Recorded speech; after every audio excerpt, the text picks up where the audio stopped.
Let's get off of that screen. See, y'all see how down bad I am. Okay. All right, I'm gonna let y'all come in. Okay, real cool. Let me just go ahead and check that real quick. I shouldn't be. Okay, we up. Okay, cool. Let me check audio. Okay, cool. We up. With that being said, got on this video, got some chills. I'm not about to watch this alone, but we about to watch it together. That's for damn sure. We gonna see how we waver. Go ahead and put these boys on. Go ahead and fix that audio.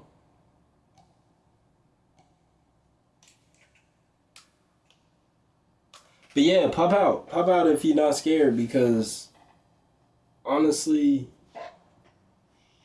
this shit gave me chills, and I want to see if we out. I just want to see, and we got a nice lineup, but we just gonna start here right now and see how it go, because at the end of the day, I will shut this shit down. Okay, I will shut it down. With that being said, let's dive in. Let's just dive in there. This scary comp, it got a milli for a reason. Let me move myself. It got a milli right there for a reason. Shout out to Scary Comp. You making beautiful shit out there. You know what I mean? Real beautiful shit.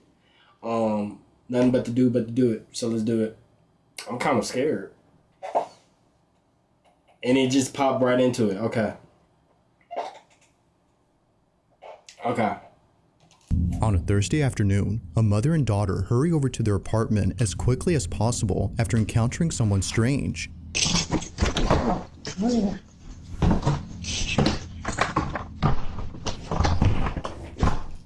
They record the stranger on camera, but according to the mother, this wasn't the only strange thing recorded.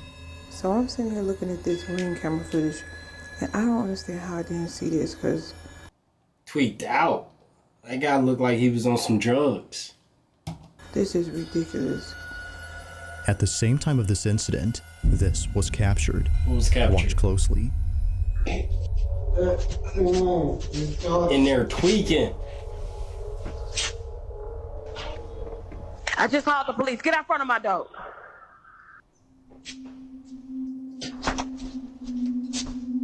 I'm like, what was his goal? What was he about to do? You can't... Hey, y'all be safe out here. Don't trust him. Hey, stay on your 10, because he know what he doing. He a little predator.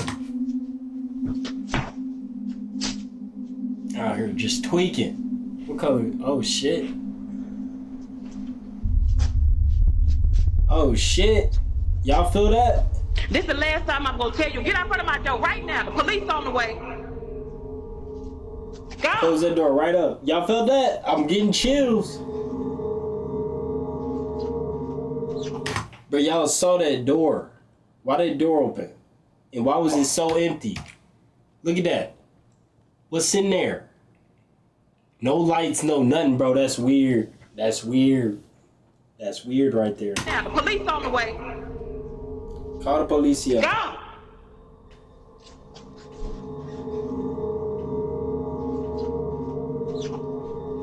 Now, And during bruh, look at his reaction. Look at his reaction. He saw that door and he went to tweaking. Mom had no idea that this happened. He stopped looking, bro. That's scary right there. I ain't The even door gonna lie to to you. apartment 23 had swung open on its own and stayed open for more than a few seconds before closing. Yeah, baby girl need to leave this apartment. She need to leave whatever this is, and I bet this in Indiana. You know, let me not come for Indiana, but I feel like it's in Indiana. However, this isn't the reason why Jasmine, the mother, is freaked out by this. Just days after this happened, Jasmine records a video and points out something that makes this whole encounter even creepier. In the 3 years that I've lived here, I have never seen this door come open. Ever. Like, you can't... That's crazy. Girl, get away from this door. I don't know why you trying to open that door. And it looked like he got just a hole right there, too. The knob is all... Yeah, this is some evil shit right here. I'm gonna tell you right now, it's evil. You saw, the door just came open. Who opened the door? Like, Look at it, like pitch black. Pitch black. Yep. Like, make it make sense. Like, how? How? I don't know. It don't make sense. If the door has remained locked for years, then just how exactly did it come open? She has no idea, but the further she looks into this, the... Let me see that door open. Let's see how. If the door has remained locked for years, then just how exactly did it come open? She has no idea, but the further she looks into this, the more creeped out she becomes. And you know what's weird? Just how smooth this opening, you know? Like, just like that. I don't even know, just the smoothness, the energy behind the door opening is even crazy. Boy, yeah. Just look, watch this. The door comes open. Mm-hmm. There's nobody there. Now, although this whole occurrence is pretty strange, it's what happens next that's by far the most unsettling. This is where things start to get pretty weird, because after reaching out to property management and getting someone to open up this door, this happens. Get up in there. Yeah, so property management sent somebody up to come take a look, so I'm gonna let him do what he do, and I'm gonna stay back here. Who owned this apartment?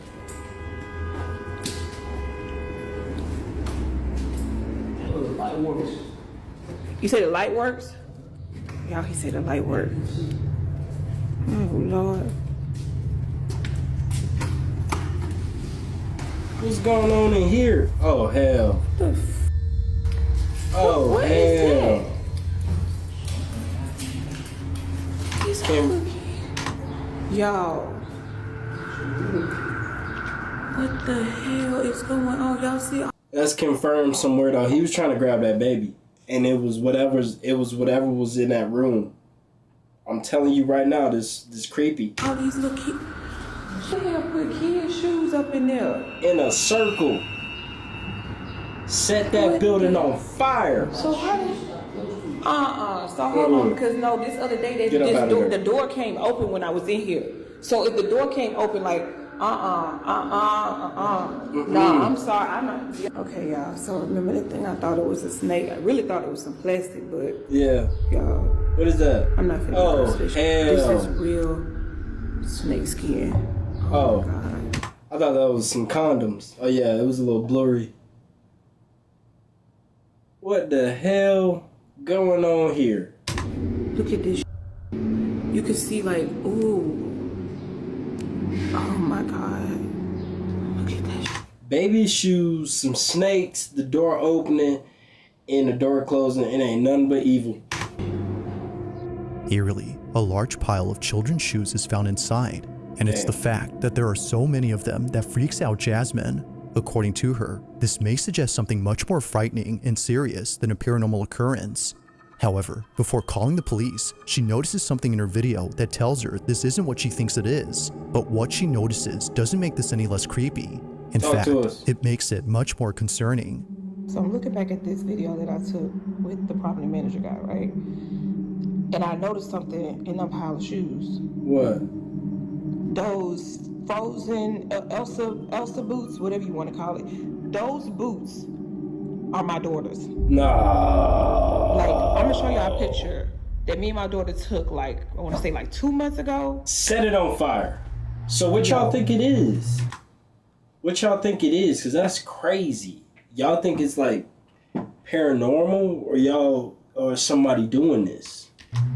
This is crazy because I really thought she just lost them at school. Those shoes belong to my daughter. Damn. Watching this clip, the question is begged, just how exactly did her daughter's shoes end up in this pile? Although Jasmine has no idea, I figured it out. We got a freak with a foot fetish. Nah, that's fucked up. I'm telling you right now, whoever owned the keys to this place, they doing something. Because somebody was in her place stealing. They just stealing. Nah, that's weird. I don't even know what's going on anymore. I got no theories for it, if we being honest. Has a hunch as to what this could all mean. After showing property management the video and learning that no one has occupied the room in years, Jasmine makes a shocking conclusion. Somebody in this building must be going around here just collecting shoes. Just, and I'm not gonna say collecting, stealing little kids' shoes around here. I've talked to at least 2 or 3 different people in this building who have said that their children been missing shoes. So I'm thinking that somebody has access to that room and they're going around stealing shoes and then taking them and putting them in there. But they're just putting shoes in the room. Like it just none of this makes sense to me right now. Set it on fire. As Jasmine Hold on, I'm getting a call. Fuckers, let me stay on my phone, bro. states, someone in this building has access to this room and is placing the shoes they steal inside. Now, even though property management has removed all the shoes and plans to change the door lock, they told Jasmine to be on the lookout. So she sets up a trap. Okay, y'all, I'm finna get to the bottom of this. I like this lady, bro. She gonna figure it out. She set a trap. Oh, God. Let's see. I mean, this is kind of juicy. Okay. See these little shoes right here? I put them here as bait, right? On some real cheap shoes, just, you know, little kids' shoes or whatever. But what I did was, I got me a plant, right? A little cheap plant too, but look what's inside the plant. Hopefully y'all can see it. She gonna figure it out. See it, but According to Jasmine, whoever takes these kids' boots and enters the room must be the culprit, and probably the same person who stole her Ring camera. But after 2 nights of recording this hallway, nothing happens. Damn. That is, until the 3rd night, when this is captured. What's Take a captured? look.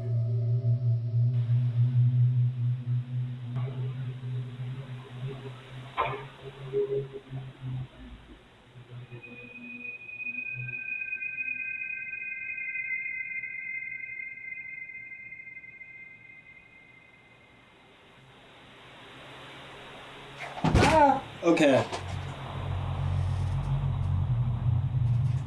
Oh.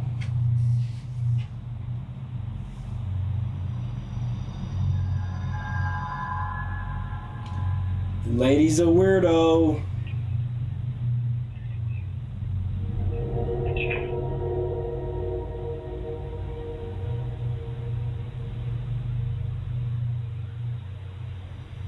Yup.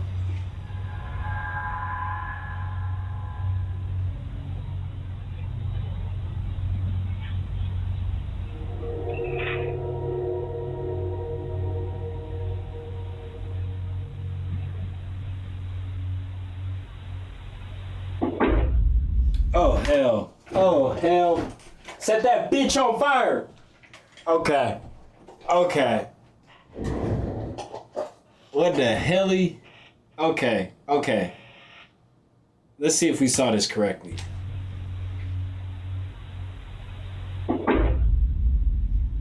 Hold on.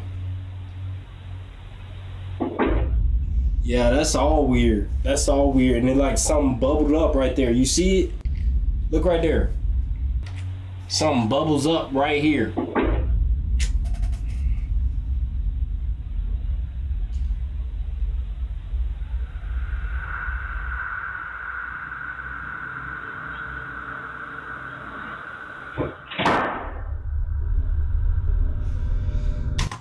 It's confirmed paranormal, and that's some weird shit, okay? With that being said, that's like straight up 100% some weird shit happening 4K on camera. You don't catch that too often. That's some good shit, Scary Cop. Round of applause. Somehow, one of the boots moves on its own. It appears to bounce off the ground before landing perpendicular to the other boot. Even Jasmine's next door neighbor was freaked out by this, but it's what her neighbor recounts that makes this whole encounter even more terrifying. Apparently, she had come out of her apartment after hearing what sounded like a baby crying outside her door. Oh, However, hell. she realized that the cries were coming from inside the room where the shoes were found. Realizing this, she walks back in absolute fear when suddenly this happens. Now, whether or not she actually heard a baby crying is hard to tell. There isn't any audio. Okay, so I thought the lady was on some weird shit, but I could believe that. She did look a little startled. I don't know what to believe, but it's weird. I'll tell you that. Of a wailing It's baby weird. in this footage, but even if she actually heard something, it wouldn't explain how the boot moved on its own. This is what spooks Jasmine the most, which is why she's thrown them away since then. Now, to this day, not much else is known about this story, And it doesn't help that no further clips have been posted since these. Wow. But as always, until further info becomes available, this incident will continue to remain a mystery. Damn. Okay, that was some bullshit, but I'm telling you right now, that was really scary. With that being said, I think the man was possessed. Some told him to go grab that baby, put it in that room, burn the whole building up. It's still in Indiana. I'll tell you that right now. Don't know where it is, but I can tell you right now it's in Indiana. With that being said, set it all on fire, okay? Burn it down. Because that's straight up evil shit going on. You don't go into a room full of baby shoes. That's just weird. Just burn the whole area and start it over. That's what we need to do a lot. We need to just start burning shit and starting over. Can I get an amen in the chat? Thank you. At around 10 p.m., two sisters return home to pick up something that one of them needs. Hurry up. Left the door wide According open. to Pink Nemesis, who sent me this video, her little sister needed to pack some clothes for a sleepover that she was running late to. But just moments before coming inside, they noticed something rather unusual on the sidewalk across from their house. Apparently, they had found a shopping cart filled with creepy-looking dolls. Curious, they check out the cart for a quick minute before immediately rushing to the house to get what they came for. But during this footage, which was caught on their doorbell camera, they record something completely unexpected. This is what they caught.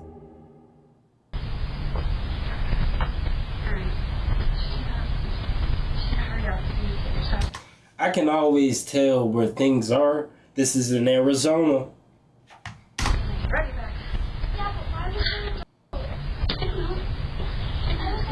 We just need to go and get your something.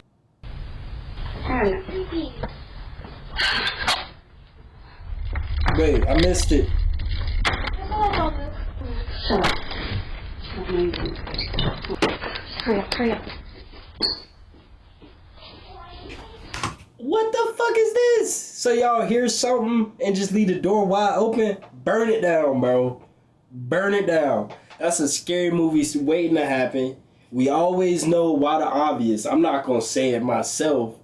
But me in this situation, I'm burning it down. And that's the difference between me and others. And other people. Because some people going to leave that door open. Me, I'm going to set it ablaze. Okay, I'm not going to... Okay. That's funny, but I didn't even catch what they heard. So let's go back a little bit. Let's see.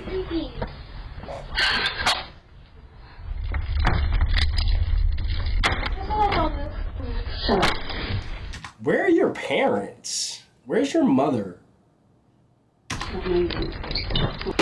Hurry up. Oh.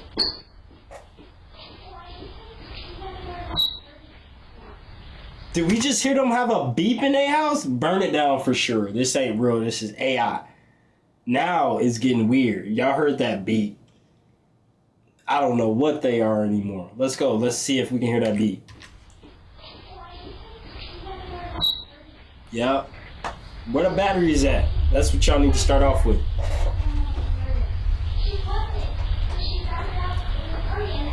Lovely first entrance into the home. It's kind of corny, but I like the mirror. I like the glass. It kind of goes. I give it a solid 5. You know, I love interior design. I just want to say that. I love that big picture. It looked like a peacock. The walls look like they're trying for a little modern, but missing it with a little antique. Just my 2 cents. Oh hell! I don't go to your house and mess with your shit, so don't mess with mine.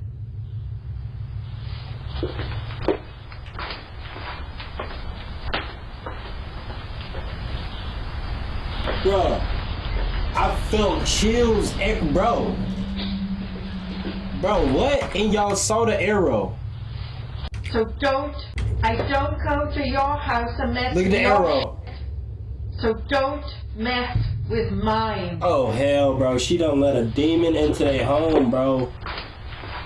Bro, what is she carrying? Set it on fire, bro. Leave that door open. This gotta be fake.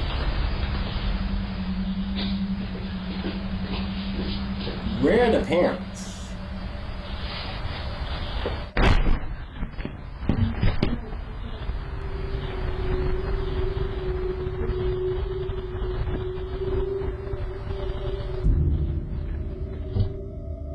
As it seems, the shopping cart they were checking out earlier belonged to this lady. Crazy. For this reason, she walks in and yells at them for touching her stuff. And she was probably over there in their yard. That's what they heard. They probably heard her doing some weird shit, bro. Some of which are pretty creepy. But there's something else in this footage that's just as unsettling, and it happened. Guys, this may be too much for me. I may gotta get up out of here. I'm so honest, bro.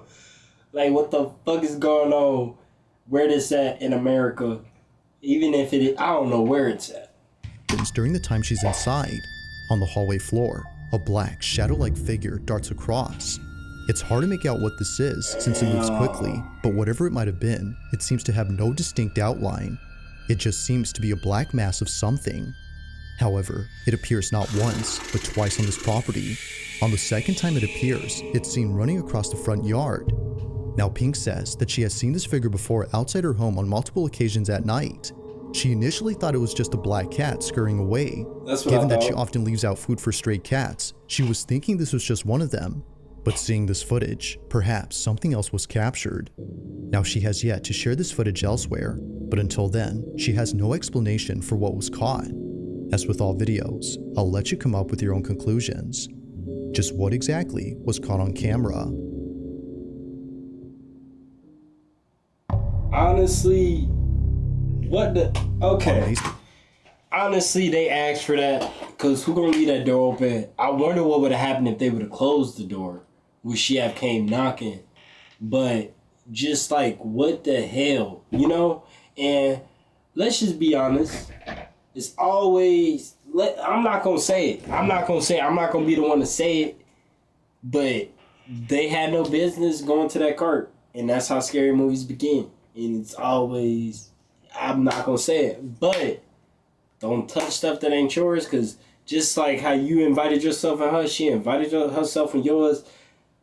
You put your energy in her basket, she put her demons in your home, bro. Where are your parents? Burn it up. The lady, she needs, I don't know what she needs. I ain't about to say burn her, but burn. Nah, I'm gonna chill with the burning. But what I gotta say is that woman, she ain't have no right scaring them kids like that. She need jail time, okay? She needs something. It's either a psych ward, because why she holding that? She got a weapon to hurt them two kids, and it's through a baby doll's head.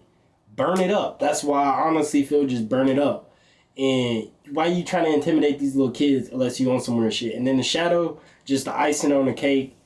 That lady weird, and the girls asked for it. You know, there's some true Arizona shit right here. It happens. You know, it don't happen to me, but it happens. So y'all be careful out there. Close your doors, okay? This is the second video we done seen with some doors, and just like how we learned in Sinners, don't let people into your crib. I've been learning that myself. Just tell people no. They have boundaries. And that's why I like the last video. The lady was going to figure that out within her bounds. Them kids just throwed up on the lady. The lady was on their property. That's because that's what they heard. It's too much going on. Let's see this next one. This is good. Make sure y'all like this. I'm about to go get a video like right now. Make sure y'all like and subscribe right now too. 17th of 20. Oh yeah, this deserve a like. Let's get up out of there. 25, a couple from California was on their way to a concert at a Santa Cruz bar known as the Blue Lagoon. They had gone there late at night to see their favorite band perform. It was a fun, crazy night, according to Savvy Cat, who took this photo and posted it on her Instagram page. However, only 3 days later after posting this, Savvy clarifies that the concert wasn't the only highlight of that night. As she mentions, something rather unsettling had occurred while driving back home from the concert. The footage was recorded on a dash cam. I just saw something fly across the sky. Now, Sabby writes, "My boyfriend and I were heading home from a concert in Santa Cruz on a very dark, curvy downhill drive. The drive in question that she's referring to is known as Highway 17, which is commonly known as Killer 17. This is a route in California where many accidents have occurred, but unlike most incidents, this one doesn't involve an accident, but rather something else. The following is their footage. Watch."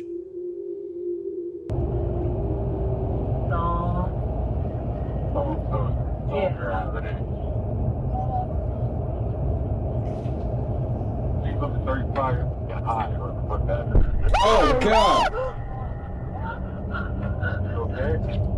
They just hit somebody. Y'all heard the bump or what? Someone was in the middle of the road.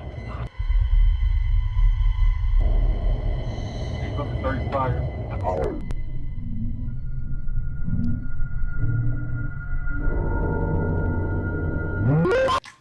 That'd be so crazy though, because that has happened to me, and it be dark out there in places like this. It don't be no lights. Actually, it's a light right there, but it be dark as hell because it's no other thing but this little poster light. You can't see nothing. Y'all be safe on these roads. Really get off these roads, because I almost done caught a few bodies myself. Stay off these roads. Now let's get into this. See what happened, because this motherfucker is directly on the dotted lines. He right here. He right there right now. Y'all can't see my hand. I gotta find it. Okay. He like right there. Okay. Damn. And he not even looking. He not even looking at the car. He tweaking out. Another tweaker. This has been 3 videos of tweakers. Y'all be careful with these tweakers. Stop playing with these folks, okay? Ah! Sabby and her boyfriend were shaken up by the sudden appearance of this figure. Even at a distance, before passing it, they couldn't make out anything noticeable. Nothing was seen from afar, yet somehow, someone or something appears just inches away from the passenger side. It really did. Now, considering what was captured, one would think that the person or thing they had nearly hit would still be alive and completely unharmed. However, when looking at the footage recorded from the rear dash cam, that doesn't appear to be the case. 35.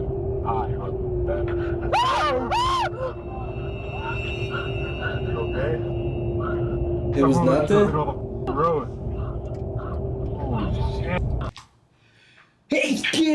Okay, so I think it was nothing. It blesseth. Y'all said bless me, bless you. Okay, thank you. So, I really think it was nothing because these other people ain't react, if we being honest. And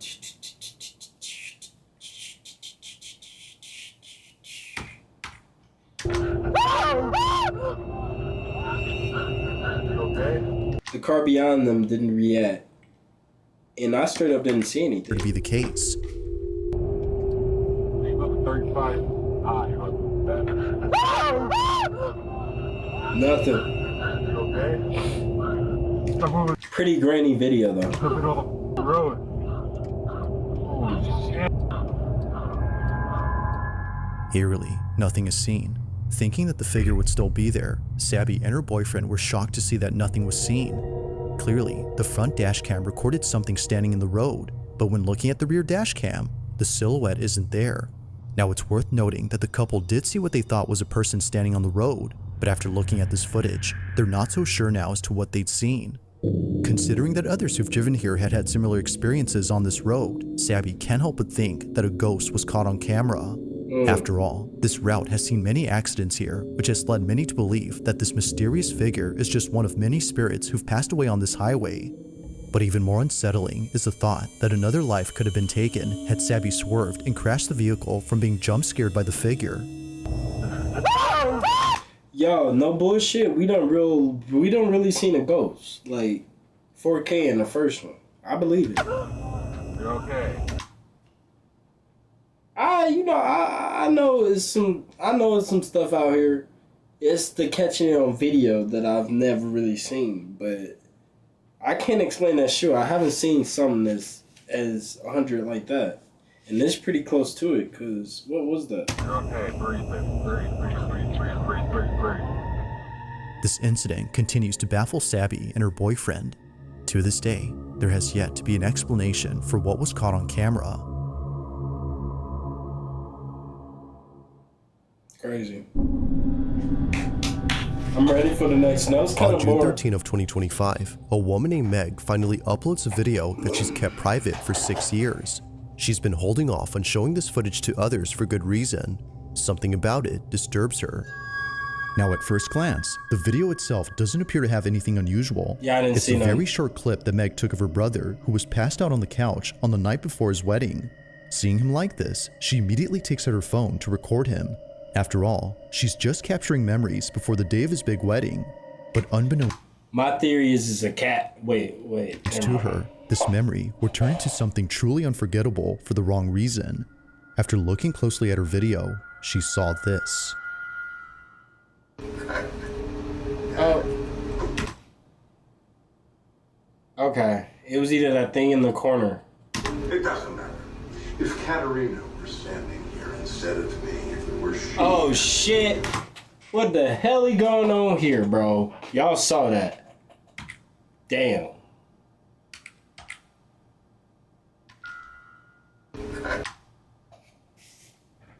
Bro, what the hell is that?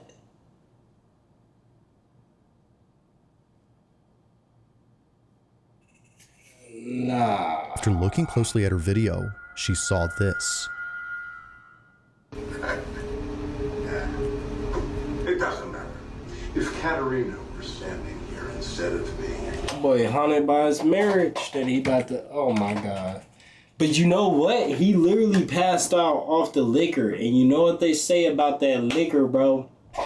So if you don't know, they say that liquor is straight up just like a vice.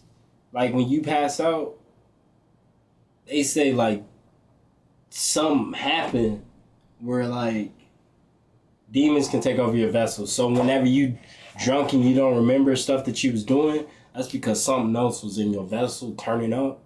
And you got to be careful of that. So really, it could have been something like, I'm just going to move on, but it could have been something like trying to either leave this man's vessel. Because that's the thing. I'm just like this man. If I get too drunk, I'm just going to go to sleep. But some people turn the fuck up and be doing wild shit when they drunk. And then everybody like, oh my God, you was doing this. And they don't remember a thing because it wasn't them. It was something else. With that being said, this thing probably left this man vessel because he was boring. He sleep. They can't do nothing with it. Weird though. She saw this. I can't. They about to zoom in a second, but I can't see it. Look like he's turning his neck. Instead of me, if it were she. Damn, that's fucked. Why you did? Yeah, that thing's staring.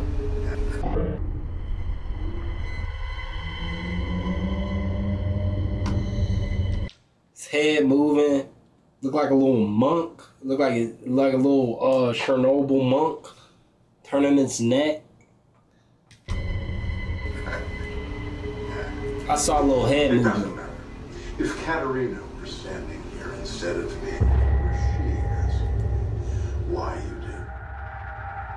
Now what makes this pretty creepy is the fact that no one else was home except for Meg's sister-in-law and her cousin, but they both have stated that this wasn't them. They were passed out just like Meg's brother from all the drinks. Now surely, Meg would have had her suspicions if it wasn't for the close-up image of this figure. Nothing about it says it was one of them, but something about it indicates it was anything but a person. Yeah, so they was all passed out drunk. He was going over there touching on people. Y'all better... I don't even be drinking like that. I don't... Well, I passed out a few times, but that's what I be doing when I get too drunk. I be passing out.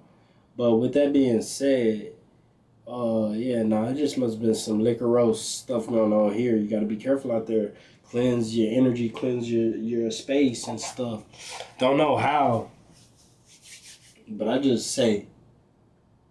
Matter of fact, I need to cleanse this space myself. I'm out here. This video got me tweaking. A head and a torso can be made out, but no legs can be seen. No legs. It just seemingly floats above ground before somehow disappearing quickly. But as if that wasn't creepy enough, someone who saw this video posted a pic of what this figure might have looked like. This rendition is definitely the stuff of nightmares. But further adding to the creepiness of this clip is the fact that Who gonna add that? And how did he get that? Just like a random white girl. What? Excuse me? Who made that? Who photoshopping random white women as ghosts? Like, how did he get the that? figure seems to be doing something with Me personally, I see a bald person, and the door looks open. I will say that. I see it like a bald monk in a little gown. its arms. It's the way that it moves that makes this pretty unnerving. Whether ghost or intruder, Meg can't help but feel that this was something paranormal. But what do you think? Was a ghost caught on camera? Or had something else been captured? Let me know your thoughts on this one. Damn. I wonder, was it leaving or coming? Now the following video comes from a mother who recorded a video of her daughter when something quite concerning was captured. According to mom, this wouldn't be so creepy if it wasn't for the fact that this has happened more than once. Her daughter, who's known as Mabel, tells her that her dad is hiding in her bedroom. But this doesn't make any sense because according to mom, her dad had passed away in 2002. Wow. Okay, who is it? Daddy. Daddy's right there. Is it your daddy? No, it's your daddy. Is where? Daddy's right there. Okay. Come on. Okay, show me. See? Oh, Your daddy's missing you. my daddy's missing me? Okay. That's your dad. Let's go get him. Where'd he go? That girl is connected. Hey, when I have a child, I'm gonna be like, where you from? You ever seen those videos where they ask the baby where they from and they be like, I'm from a star far, far, far away in Galactia. These babies be connected. They be connected to the ether. Okay, show me. Oh, and that's so cute. She said she missing you, even though it's kind of weird.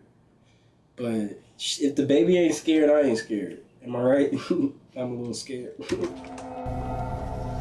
Toshi. In your closet? Yes. A daddy ghost? Baby just chilling. Baby have no fear. I love that. Cause me, you gotta be the same way. Cause at the end of the day, them spirits, them things can't do nothing if your mentality right. If you above all of that and you cleanse yourself, say, hey, I ain't scared of nothing. Now, as previously That's mentioned, this is why the baby is so pure. It has no fear. You know what I mean? It hasn't learned that. Everything you fear, you learn. But we all know this. I ain't got to talk off your head. this isn't the first time this has happened. Just a few weeks before, Mabel tells her mom that she sees a ghost in her closet. But in this instance, she doesn't specify that it's anyone in particular. She just says that it's a ghost. Just see me. What sees you? The ghost? What are you talking about? She got motherfucking, what's that movie called? The Sixth Sense daughter up in here. Just over here. Just saving ghost lives. The ghosts are coming to this girl for therapy. This girl knows what she doing. She doing something that the ghosts like. But About. Come on. come on. That baby's so cute. She a G. She just chilling with him. The dryer scared me, and you already freaked me out. That lady's. Oh, my They always come through our closet. Watching this clip and comparing it to the most recent occurrence, Mabel's mom is convinced that this anonymous ghost was also her dad. If that's so, then Mabel's granddad has most likely been seeing her on numerous occasions. Now sure, it could very well be that Mabel has a vivid imagination and is therefore seeing who she thinks is her grandpa. After all, she's only 2. But when she says that it's her mother's dad and that he's missing her, well, things get very strange. Missing you. My daddy's missing me?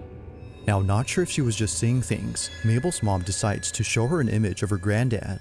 Keep in mind, Mabel has never seen her grandfather in person, as he passed away before she was born. But while showing her this picture, she says this.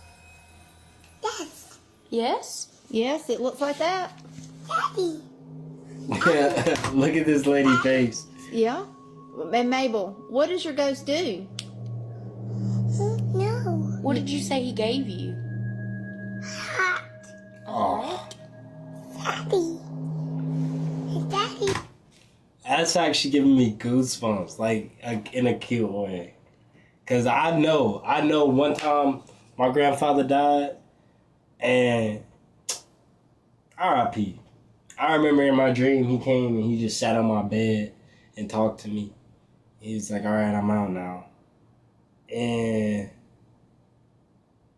I had a few of my grandparents do that to me.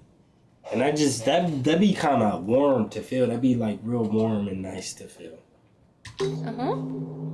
Daddy. Mind you, I was a child. I'm trying to see, my grandma recently died. R.I.P. to that lovely lady. Great grandma. I don't know, I felt kind of disconnected in that time of life, but I knew that was the moment. I got her ring. I actually inherited this ring from her. And, but we'll just move on. Yeah. It's the fact that Mabel doesn't hesitate. Almost as if she's known him for years, she immediately recognizes the face and says that it's her granddad, the same person who's been visiting her. Shocked and confused, Mabel's mom shares the video online and gets many comments saying that her daughter is actually seeing him. While not sure how to feel about this, she continues to talk about this occurrence with others in the hopes of understanding the situation. Just how did Mabel recognize her grandpa without ever meeting him or seeing any pictures of him before? Like most videos, there has yet to be a definitive explanation for this occurrence. That's cute. That's actually a dumb If you story. caught something creepy on camera, or if there's any ghost videos you'd like me to check out and include in the next compilation, you can send them over to scaryvideos444@gmail.com. That being said, let's get back to the video. Yes, sir. I may send them an email saying thank you. This has been a lovely video. Shout out to Scary Comp. Y'all go subscribe. Now, the following video was posted by a mother who's understandably quite disturbed by what she caught on her baby monitor.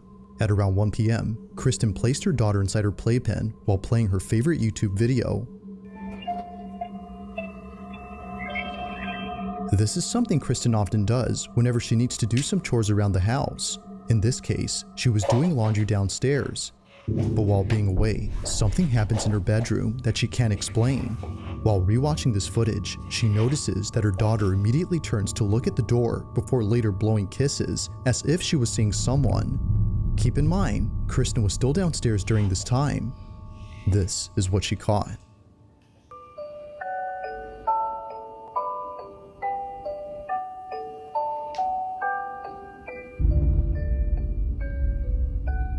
What the hell?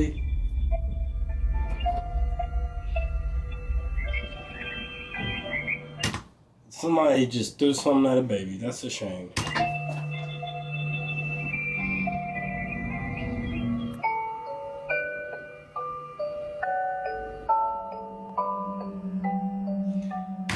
That's actually potentially very hazardous to throw at a baby. It looks really ponte. Ponte meaning it looks sharp.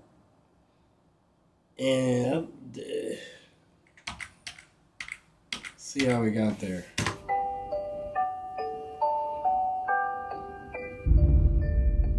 Just threw it in there, huh?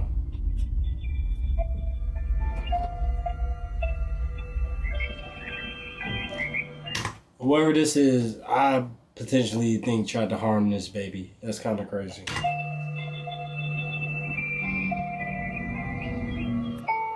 And it failed because she put the opposite end in her mouth.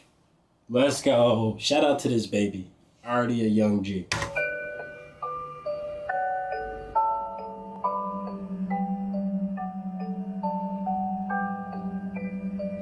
That's very unsafe.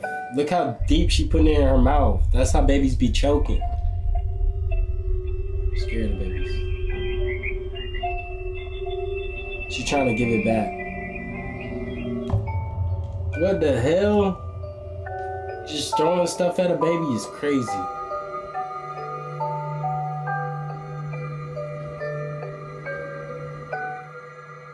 Kristen's daughter appears to see someone, despite no one else being home.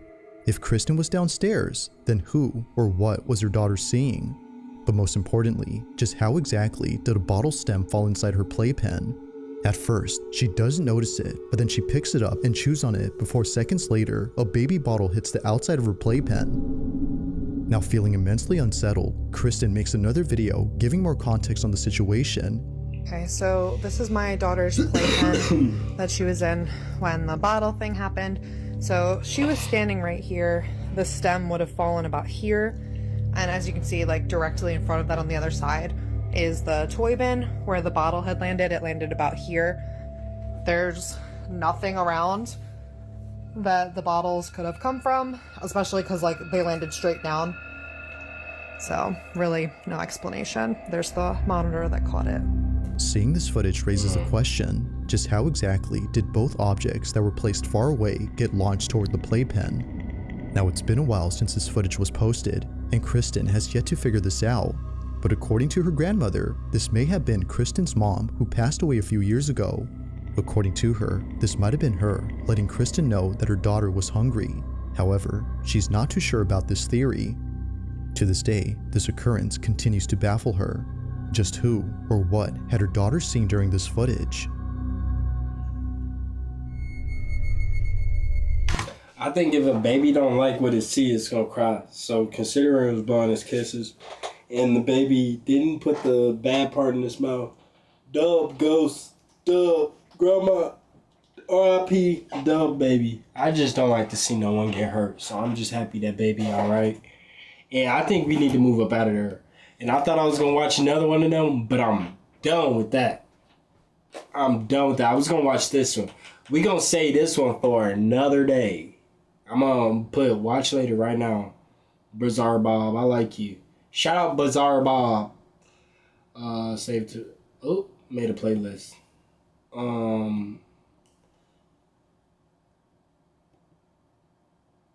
Matter of fact, I am gonna save it to that. I actually have a playlist. I'm gonna do that so it's more cohesive. Whew, let's take a breath after that, guys. That was kind of crazy. I don't know. That was a heavy topic. I should have said, oh, damn it. We got another scary comp right here. I think this is the one I was going to save. Let's go ahead and get up out of there.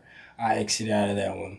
Well, even better, we got threads. 3.7 million. So this about to be juicy. Do we take a break? Because I'm going to just show y'all what we got. Disturbing videos on the internet right now.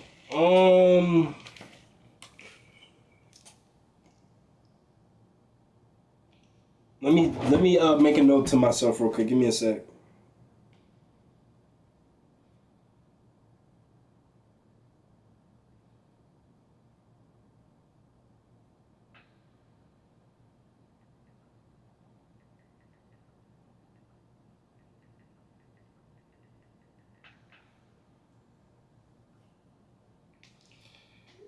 Let me go make a note to myself.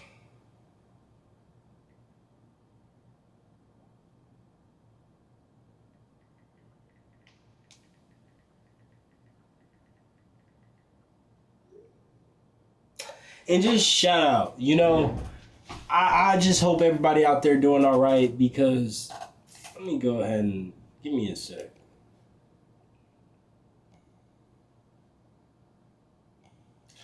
I just want to take a moment and say shout out to you, okay? Shout out to you for motherfucking keep it going. I know summer 2K25 is not easy. Everybody out here hot as shit right now. And I just want to say shout out to you, taking it day by day. Shit's bizarre out here, taking it day by day, because we got faith in humanity, bro. We got each other. And I just want to say shout out to the people. Because with all this ugliness is going on, you still have good, well, I was about to correlate that with the last topic we was watching, but we just about to just cut that. And I just want to say shout out to you, because it's all about attitude. And I just love your attitude lately, just the way you go about your day-to-day. And I just want to commend you and say I'm proud of you, because a lot of people probably don't tell you that. And you do need to hear more often. This motherfucking, this little blue ball we on right now is at an all-time high of bullshit. And I just want to tell you, knocking them out. You just knocking them out. And I'm just like so proud of you. And you give me courage. You give me motivation. You give me ambition. Just seeing how many people out there getting it. I'm just so proud. And stop with the AI bullshit. I know it's tempting. Use it with use it with this look good right here. I'm gonna be honest. This video right here look good. Let me go ahead and put that up there. But yeah, on June 8th, use AI with discernment, okay? Don't be doing too much with it. Cause at the end of the day, we wanna make sure you still up here. Just a sharp needle. We wanna make sure you're very tactical. And that's the one thing AI is taking away. It's taking away the true art of humanity. Everybody's saying these AI new bots gonna be they gonna take over our jobs and be the new, what's it called? I just don't believe it. Like, who about to really listen to AI? I know I know there's a good amount of people that will. I will be honest. I do be looking at some AI videos and they are sometimes a little catchy. But use it with discernment. Don't let it lose your light. Use it as a tool. Don't use it as, don't abuse it. I guess that's what I'm trying to say. Ain't no need for all of that. You really smart. You really got it. You didn't need it to write the essay. You just want shit to be easier. You know what I mean? Which is understandable. Like, I ain't gonna lie. I used it to help me write essays. Like, what I did a lot was typed up a really bullshit essay. And I was like, correct the grammar, pieces together, make it sound good. And it's good at that. I don't know if I should admit that. But, it could really take my Scrabble and make a decent idea. And then what do? I turn around and build off of that. Because they get what I'm trying to say. Like, sometimes you got to put all your thoughts out there. And then let some do it. It's a great assistant. Don't abuse it. With that being said, I'm just proud of you. Shout out to you. Keep it going. I just want to say, like, you are loved around here, okay? I'm proud to say, I was about to say I'm proud to be yours. You know what I mean? So stay around here. Let's team up. Because at the end of the day, we can all have a little fun. And that's what it's all about. I'm going to be honest. I've been in my head a little bit lately. You know what I mean? I've been a little bit in my head. But it's like, why? You know? Why? With just like this big blue-green earth. And it's just like, we aren't even supposed to be here really doing. Like I just don't make sense to me that we out here just doing shit. Like, go lay in some grass. But yeah, we got a fucking foul... Let me stop, because now I'm sounding like a hater. But I just want to say shout out to you. I don't understand why we do the things we do. Do y'all ever question it? Don't do it. Because at the end of the day, that's what they don't want y'all doing. But I'm gonna question it. I'm really like, okay, y'all just on some BS. Just got us doing stuff. But it's all about labor. It's all about making that gold. Alright, let me get up out of here. Oh, let's go to this next one. Idiot cops who try to mess with high ranking. We gonna put this in the back. I don't really think that's a word. What was this one again? Oh, this one may be more entertaining than that last one. So both of these are disturbing. Oh yeah, we about to watch the Reddit one. And then I got some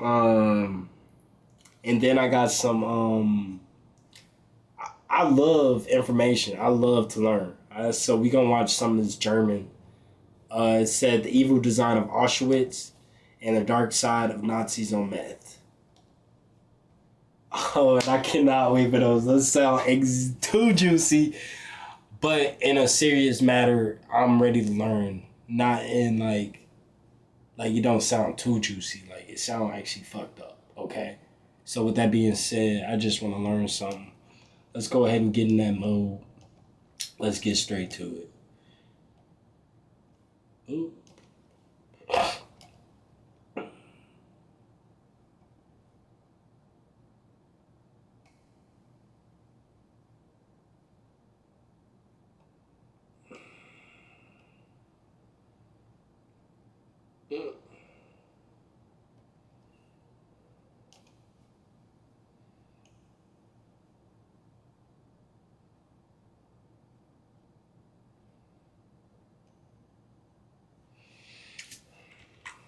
Let me get over here.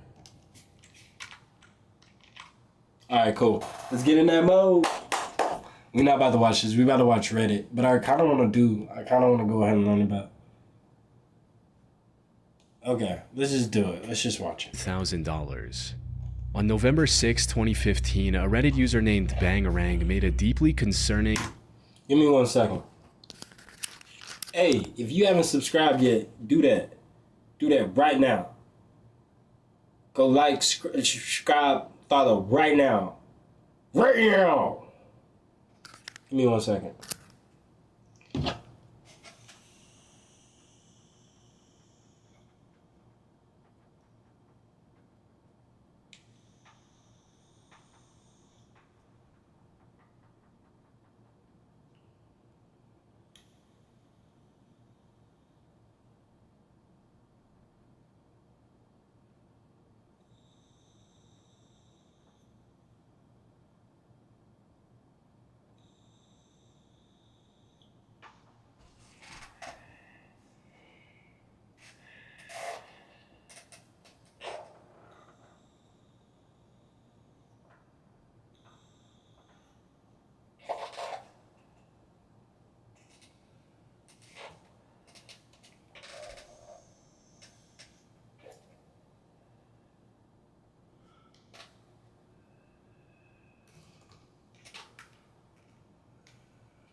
Sorry about that. We back.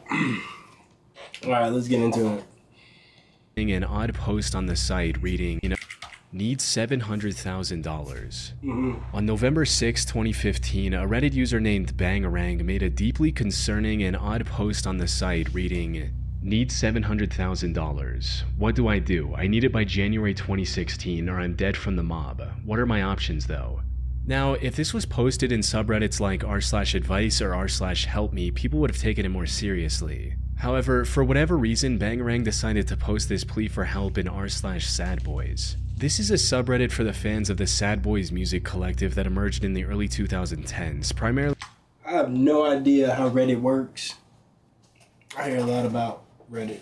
I may get it. All the juice on there. Associated with Swedish rapper Young and his music group Sad Boys. So a completely unrelated post like this left most people confused about what it meant. Not sure if this is real. So confused. I am boycotting. What is this? Some users wondered if this was some obscure reference to Sad Boys music. Is this a reference to Lean being worth $700,000? However, most users quickly realized that Bangarang was serious when he began responding to some of the less serious joke comments with sincere replies. Let me ghostwrite your next mixtape. I need all the help I can get. But that's when the post took a disturbing turn. One user jokingly told the OP to end it by jumping off a bridge and shoot himself while falling. However, instead of getting offended, Bangarang replied with something that made everything way more unsettling. Think they'll get to me before I can make any moves.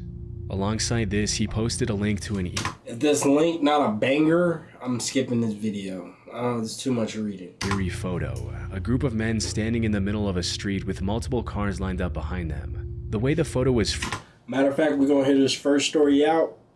If it's not a banger, I appreciate that Redwise. I may DM you. I may. Framed suggested that OP took it while hiding in the bushes, as if he was watching from a distance, afraid to be seen. At this point, people wanted answers. And after some back and forth in another thread, Bangarang finally explained what had gotten him into this situation. Was involved in a fight where an 18-year-old kid was killed. I was on drugs and had a bad temper. I was always protective of my friends, especially John. John was in a band and was taking off. He had a Facebook page, so he deactivated it. He made a new one. One of his friends that made a new one got real mad that he deleted the old page and thought he didn't want anything to do with her or his old friends because of the new fame and band. John tried to explain to her that wasn't the case. When he tried to, I peered over John's shoulder, read their texts, and got heated. I started trash-talking the girl. She got her boyfriend's friends to meet me and my friends out in the desert for a brawl. One of the guys there was with the gang members' guys group and pulled out a gun to shoot me and my friends. One of my friends grabbed the gun from him and ended up shooting the guy and killing him, the dude that pulled out the gun in the first place. Then, after the fight, I violated my probation. The cops were already after me for drug use. They found out I was involved in the fight and the shooting of the guy, and they added the battery charge. I wasn't charged with murder, but was involved in the fight, which is why they added assault and battery charges, plus the probation violation. So you should be in jail and you should be alright, but hey, they may have insiders in the jail. You may be screwed still. But I continued with drug use and violated my probation by leaving the state. Now I'm sobered up, I just turned 23, and I'm in a real This man needs $700,000 for bail. That's what it sounds like. Bad place with some people from the past. While these responses provided some important context for OP's situation, it still didn't explain why the mob was after him now, or how having $700,000 would help him stay alive. By this point, people had stopped joking. It was clear that this was most likely real. One user finally spoke up, saying what everyone else was thinking. First of all, why are you posting this here? Second, run, get out of town. To which OP replied, I got no one. After learning about his sheer helplessness, user PizzaMan2345 chimed in with some detailed and practical advice to help Bangarang escape with his life. Get yourself into jail and tell them to safely escort you to an airport afterwards. If you warn them about the mob and spread the word, the police will look stupid if you die soon afterwards. Then, if you do get to the airport, take several planes to several places and settle down somewhere far away. No matter how uncaring a police department is, they should listen to your plea for help. It might also help if you have a writer friend who can tell the whole story if they don't escort you. Let the police know, as a last resort, that they will be flamed online for not dealing with the mob themselves and for letting you loose, only for you to die right after. This of course involves you being in jail for a while, which if not the case leads me to say that you should simply leave the country now. Use your head, don't drug your problems away, either work hard and loan the rest or just run. Unfortunately, we'll never know if this advice helped him or not. A day after making the original post, Bangarang stopped replying to any more comments and hasn't posted anything on Reddit since. As for if the story was legit or not, we have no way of knowing for sure. The Bangarang account was likely a throwaway since it was created the same day as the post. I also tried reverse image searching the picture he posted, and while there are many similar looking images online, I couldn't find anything that matches the OP picture to a T and predated the Reddit thread. And since Bangarang didn't provide any clues about his location, I couldn't find any relevant news articles from that time either. Most users under the original thread believe the OP was likely caught and killed by the mob.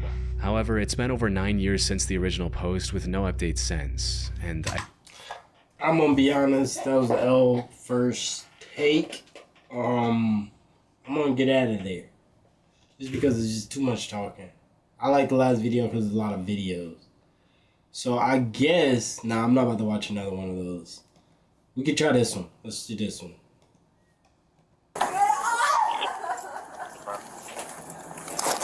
Get off of her. What the hell? Bro, get off of her. What are you doing? He punched me twice in my head. What are you doing? You can arrest me. I work here. What are you doing? Storage closed. I'm over EtExp's trying to show him. He wasn't in the front to tell me. You okay? He punched me in my head with the machine. Alright, let me figure out what. What's going Hold on. Burn him. Hold on, okay? Give me a second. What was he doing? Hey man, doing? let me talk to you real quick. So what is happening? Why did you feel the need to do this? I work here. I don't care if you work here. Right, so explain to me why did you feel the need? What? On July 21st, And y'all saw that dude come out the back? What's going on here? 23, a woman working for Uber Eats went to pick up her order from a 7-Eleven where she was physically assaulted by a store employee. There were 2 people working at the store. When the cops arrived at the scene, the store was barricaded with mop handles. Kareem? Damn, what was they about to do, bro? Burn it down. Burn the 7-Eleven down. A store employee assaulted the woman by punching her in the head, sitting on her, and holding her down, while another employee, Josh, was present the whole time but did not intervene.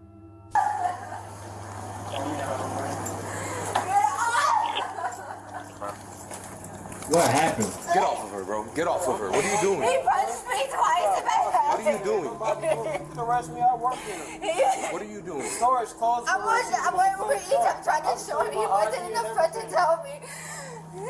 You okay? Nah, they on some bullshit because how they barricade that door, how she get in, they barricade the door, he on top of her, and the dude, that's weird. He punched me in my head with the machine. Alright, let me figure out what's going on, okay? Give me a second. Hey man, let me talk to you real quick. cops later questioned Kareem about the incident. He said he was doing his job and showed his IDs. In the middle of the conversation, he simply walked away and locked himself in a room. Why did you feel the need to do this? I work here. I don't care if you work here. All right, So explain to me why did you feel the need? We're receiving the McLean truck. The white dude on some weird shit. Look at him back there. Doing some weird shit. The store is closed. Nobody's allowed in the store until the truck leaves. Okay, I understand that the store is closed. All right, sir, but why? Listen to me. Listen to me. Answer my questions. Why did you feel the need? The store was closed. Listen to me. Listen to me. Answer my questions. Why did you feel the need? The store was closed and she was in the store. Nobody's allowed in the store until that McLean truck leaves. So the store is closed. No one's allowed in. So you kept her in the store? You keep her in the store. You were on top of her. Bruh, you watch the camera. You were on. When I got here, I saw you on top of her. I don't care that you work here. You want me to clock out, then you arrest me, I don't care what you do. Explain to me why is it that you felt the need. Scanners right here, sir. If you go in there. That's when you do this, John. Hey, don't walk away from me. I'm trying to talk to you. It was revealed that the woman went to the store to pick up her order and was waiting for the employee to bring it to her. Kilo 33, can I have FDB 51, please? I'm here for Uber Eats. Sorry, bro. He wasn't in the front of the door. Could you explain to me what happened? I came in. I'm parked on this side. My boyfriend's a paralegic. He's in the car right now. I got a female with a head injury. What? Your man is in the car right now and this is going down, bro. You ain't going here and check him. Set it ablaze. I walked in. I didn't park in between. There was 2 trucks here. You need to break up with your boyfriend. I'm sorry, sweetie, but what's going on here? Actually, I done DoorDash for my girl before. Would I have a go? That's no, I don't need to be laughing at this right now. Let's reel it back in. Okay, so TBH, it depends on how long it was. Because if they say it was longer than 20 minutes, nah, you got to go in there and check. You got to text. You got to do something. You don't get... Here, not all 7-Eleven closed when they're shipping. I walked in. He was not there. The freaking guy, Josh, he's going to be like, I don't want nothing to do with it. I don't know if he's scared. But he was taking the order. I have an Uber Eats order. Okay, so he was doing it, and the guy came from behind me, and he was like, ma'am, you're not supposed to be in here. Da-da-da. I don't know. And he starts locking the door, and he's like, I'm going to punch you. Okay, alright, so... Predator. Try to calm down. Let's start from the beginning. So you had an Uber Eats order. Yes, I walked in. Nobody was there. If he would have told me the store is closed, I would have canceled it. It's not that serious. So you were able to walk in? Yes, that door, the left door that we're looking at on our left was open, sir. I came, I spoke with Josh. He asked me, what was the name? I told him the name. He asked me, he was like, okay, well, my system's a little messed up. Can you read me the order? I told him the beef menus. He said, okay, I got it. Now I know which order. He started doing that. This guy's yelling at somebody, a man outside. Then he comes in, and he's like, ma'am, you can't be in here. So I'm telling him, like, you can't talk to people like that, because he's coming off very hostile. And I'm telling him, I'm here with Uber Eats, and Josh is telling her, but she had the order. But nobody can be in here. And that's when he starts freaking out. He starts locking. Josh was present the entire time in the store when the incident took place. The cops asked the employee to call their boss because they wanted access to the store's camera footage. The manager, who I think was on the phone, said that the camera footage was not working. I think the manager was aware that they would be caught on camera, so he said that the camera footage was not working. Hey boss, do you have access to the cameras? I do not. Personally, my boss is trying to get a hold of me in a second. Yeah, does he have access? My boss? Yeah. Sure. Can we get on the phone, see if he can come? You want me to talk to him real fast? Okay. No, the cop. Cops, okay. You're on speaker. Hey sir, how you doing? It's Officer Mendez with the Atlanta Police Department. Hey, how are you? Good. So my question to you is, so we have a little bit of situation, as your employee said. We're just trying to get access to the cameras to see what happened. Is there any way you can come and we can review the camera footage? Unfortunately, that camera system is not working since yesterday. Okay. Only one camera is working out of it. I just noticed that yesterday when I was going through the cameras. because I wanted to take a look at it something, and entire system is not recording anything for some reason. Okay, so there's nothing recorded. Shit is sketch. And is that illegal not to have able recordings? Is it illegal to have your camera system down for a business these days? Yeah, since actually day before yesterday, there's nothing recorded in there. Okay. I already called the guy to come and fix it, but he hasn't been up there yet. So only one camera is working, which is actually facing the door, and that's about it. Why this dude pacing? Later, when the cops questioned the employee Kareem, he said that she forcibly entered the store. So he thought she was an intruder and held her down. Seeing the video, it is clear that the woman was not an intruder. Did you take her phone from her? No, I told her to put her phone down and Josh was going to pick it up and put it in the basket. That's all. Why were you telling her to put the phone down? Because she said she has an order. You're trying to help her, and just because she's inside the store, we don't know how she... I mean, she's a young lady. I'm not trying to harm her or anything. I'm just trying to get my job done because shift change might come. What time does the store close? The store never closes. Okay, so if the store never closes, how was she intruding if the store never closes? Because she wasn't with the McLean. She wasn't with the who? McLean, that big old 18-wheeler truck that was parked right there. So because she wasn't with the truck, that meant she was an intruder? Froze the store. When you freeze the store leaves the paperwork. There's paperwork that we got to go back and double track, and that's it. Okay. I mean, I understand y'all are busy and stuff, man, but okay, did you and the lady in the store get into any kind of physical altercation? No, I was just like, don't move them and letting her breathe. She went forward, I went backward. I didn't touch her. Then her over her some agua. This shit pissing me off. We may have to go off this one. Oh, so how are you letting her breathe if you didn't touch her? Because she was talking to me. I think the employee Kareem was aware that he was caught on camera, so he said that the woman was an intruder. So she came inside, the store never closes, but it was closed now. I guess. You guess, graveyard shift, Sheriff. I work graveyard. Okay, I'm asking you questions that you should know as the employee. Burn them. Because you previously said that the store never closes, so I'm trying to clarify how... If the store doesn't close and there's nothing in the front of the store to make someone, like the doors being locked. This shit pissing me off because he obviously a tweaker, and so is that white dude. I don't trust him either. He let that shit go down. Both of them burn them. Lock them up. And that's just the end of that. Like, I may switch it. We may learn about Auschwitz right now. Or a sign saying that the store is closed. How is she supposed to know that she can't come in the store? And then how would you then interpret her coming in the store as her being an intruder? She's an intruder because the Orlando PD that came here said anytime somebody come in the store like that, always check around. When the boss come, he handles that. Okay. It's between them two, whatever property is going on right here, sir, I just do my job and go. Seeing the mop at the store front, they might have planned something else entirely. However, the guy was sentenced to 9 months in jail and faced charges of assault and false imprisonment. This incident happened somewhere in Russia where CCTV footage shows a child who is 9 years old was able to trick a stalker. The girl came to her house where the man was waiting for her to enter. Once she entered the house, the man immediately went inside.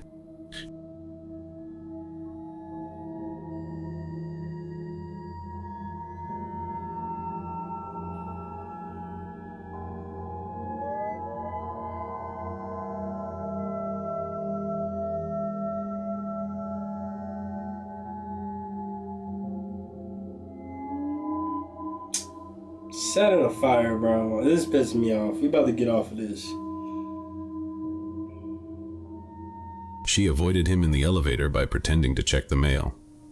While the man stood in place, the schoolgirl turned around and went outside. He came back and checked around the house, but the girl was not there. Oh my god. This is about to piss me off. I hate weirdos, man. Shit has my blood boiling.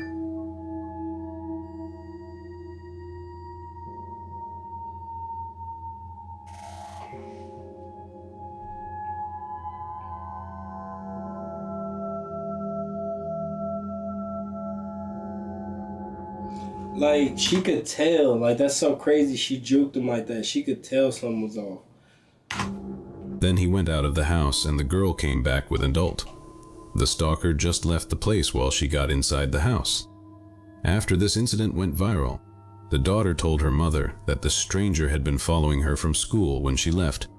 The girl didn't notice this immediately but decided to check and went to the store, allegedly for purchases. However, when she went outside, the stranger was waiting for her and again began to follow her. This is when the girl decided to trick him by pretending to check the mail. After the girl's parents filed a complaint, it was revealed that he was mentally unstable and was with a psychiatrist. To this date, he is in a medical institution getting treatment.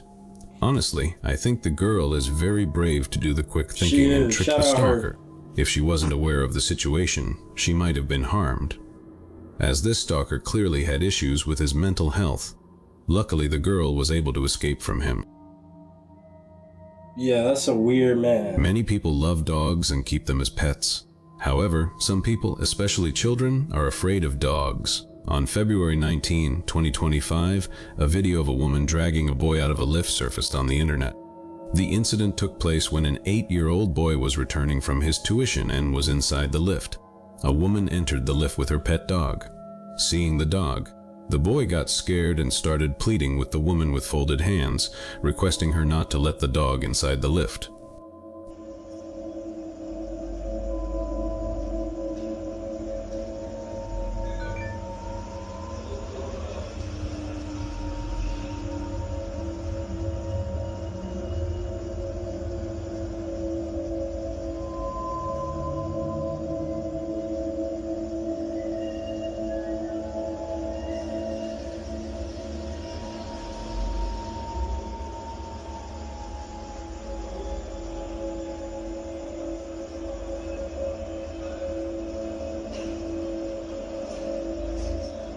However, the woman did not listen to the boy and dragged him out of the lift. It is alleged that the woman slapped the boy several times outside the lift. Many people condemn the woman for her actions, and it was revealed that she had a history of having quarrels over dogs. It is crazy how some people are so selfish and don't care about the feelings of others. On February 18, 2025. What even just happened there? That lady crazy, bro. Set her ablaze. Well, I don't know. That was just weird. I don't like that. She started putting her hands on that child. I don't like that at all. At approximately 9:30 p.m., a 29-year-old woman was crossing the street at the intersection of E. Pratt and S. Chester Streets in Butchers Hill when she was struck by an Amazon delivery van. The driver, identified as 26-year-old Jerome Allen Young Jr. from Baltimore County, was operating the van as part of his job for Amazon. Surveillance footage from a nearby house captured the moment the van drove towards the victim.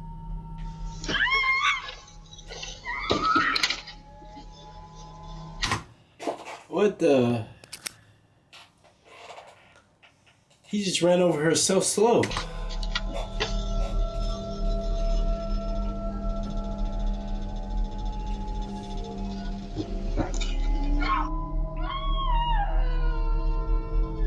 What?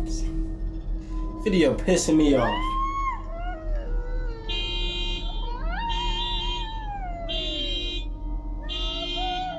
Who honking?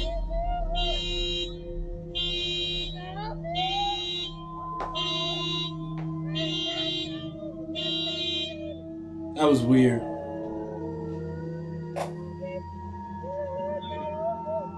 The woman was in the crosswalk when the van suddenly drove towards her. After the incident, the driver exited the van to assess the situation, spending approximately 30 seconds with the victim before leaving the scene. She about to get a check though. The woman was screaming for help and moving slightly. I hope she's doing alright. That was not what I meant. That's actually terrible. On the ground. Despite this, he returned to the van and drove away, leaving her injured. Oh my god.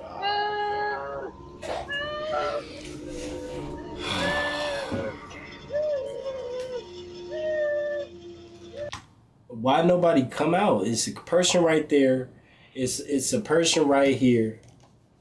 It's a person right here. It's somebody right there. It's a car right there. Nobody helping. He about to drive off. There's another car there. Oh, she about to get ran over again, bro. I hope this person see them. Are they? Oh, God. It's a person right here. This got to be in Canada.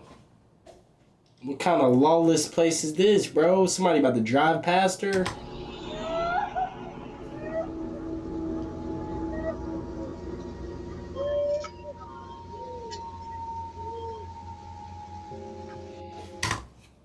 Hey, all I gotta say is Amazon driving mentality is kind of different, bro.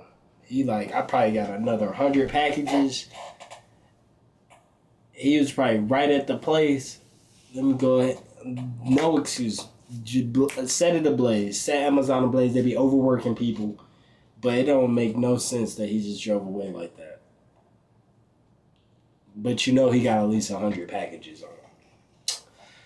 Man, I tell you what. But no package is worth the life. That whole thing needs to stop. It need to be about 5 people that her person over here disappeared. Where'd they go? Did they walk away?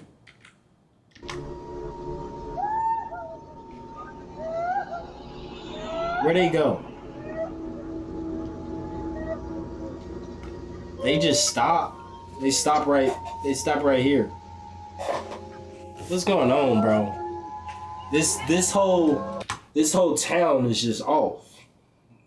Where is this place? Burn it. Ablaze. Okay, about time. Now they come in here. Come on now. Y'all, this whole town need to do better, okay?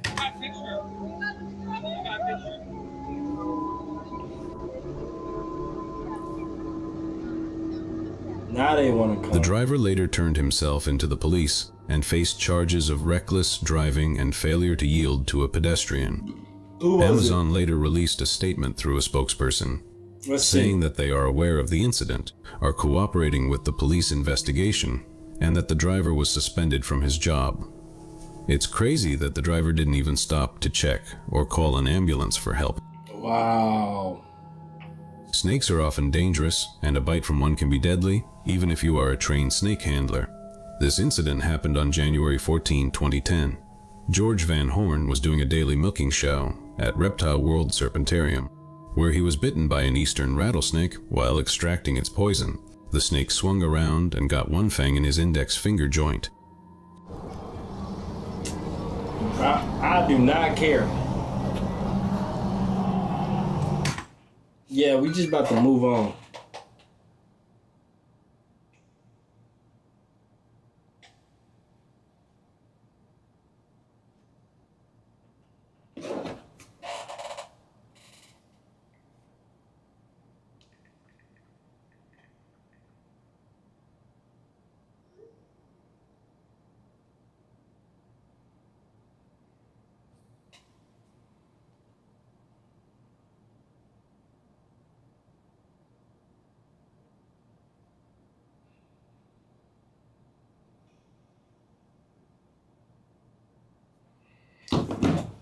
Oh, okay. We just about to get out of there. We about to learn about Auschwitz. Alright.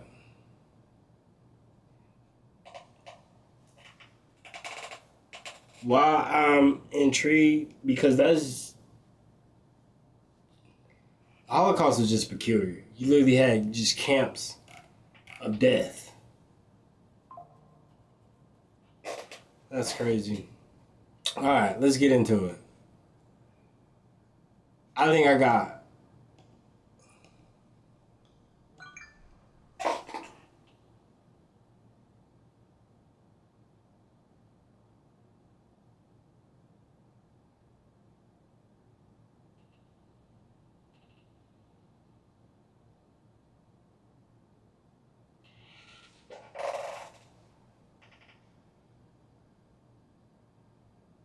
crazy.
Let's get into it.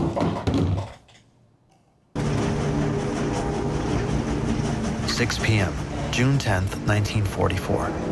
A train grinds to a halt inside Auschwitz for the first time, hours after departing from Budapest. The doors swing open and thousands of people pour out, clamoring and scanning their surroundings. Smoke hangs in the air, mixing with the sharp scent of pungent ash. Violent shouts from guards direct passengers to place their few possessions besides the tracks. Bags containing only the bare essentials and the most cherished possessions they could salvage from their homes. Standing on the tracks is Lukács. He's just 16 years old. With him is his father, Sándor. They are the last of their bloodline. A few days before, his family had lived in relative comfort. Lukács went to school. His father was a pharmacist, and they resided in a large apartment. Life was good. Yesterday, that all changed. Lukács and his father are filed into a fast-moving line with other men and teenagers. About to say, what are we watching? But I'm liking these graphics. I'm liking this. I like the effort they put into this. Next to them is another queue with young children, women, and the elderly. At the front, an SS doctor is inspecting the arrivals. Lukács has heard rumors of the atrocities committed by the Nazis, but never in his wildest dreams did he imagine seeing them firsthand. He is standing inside Auschwitz-Birkenau. But what?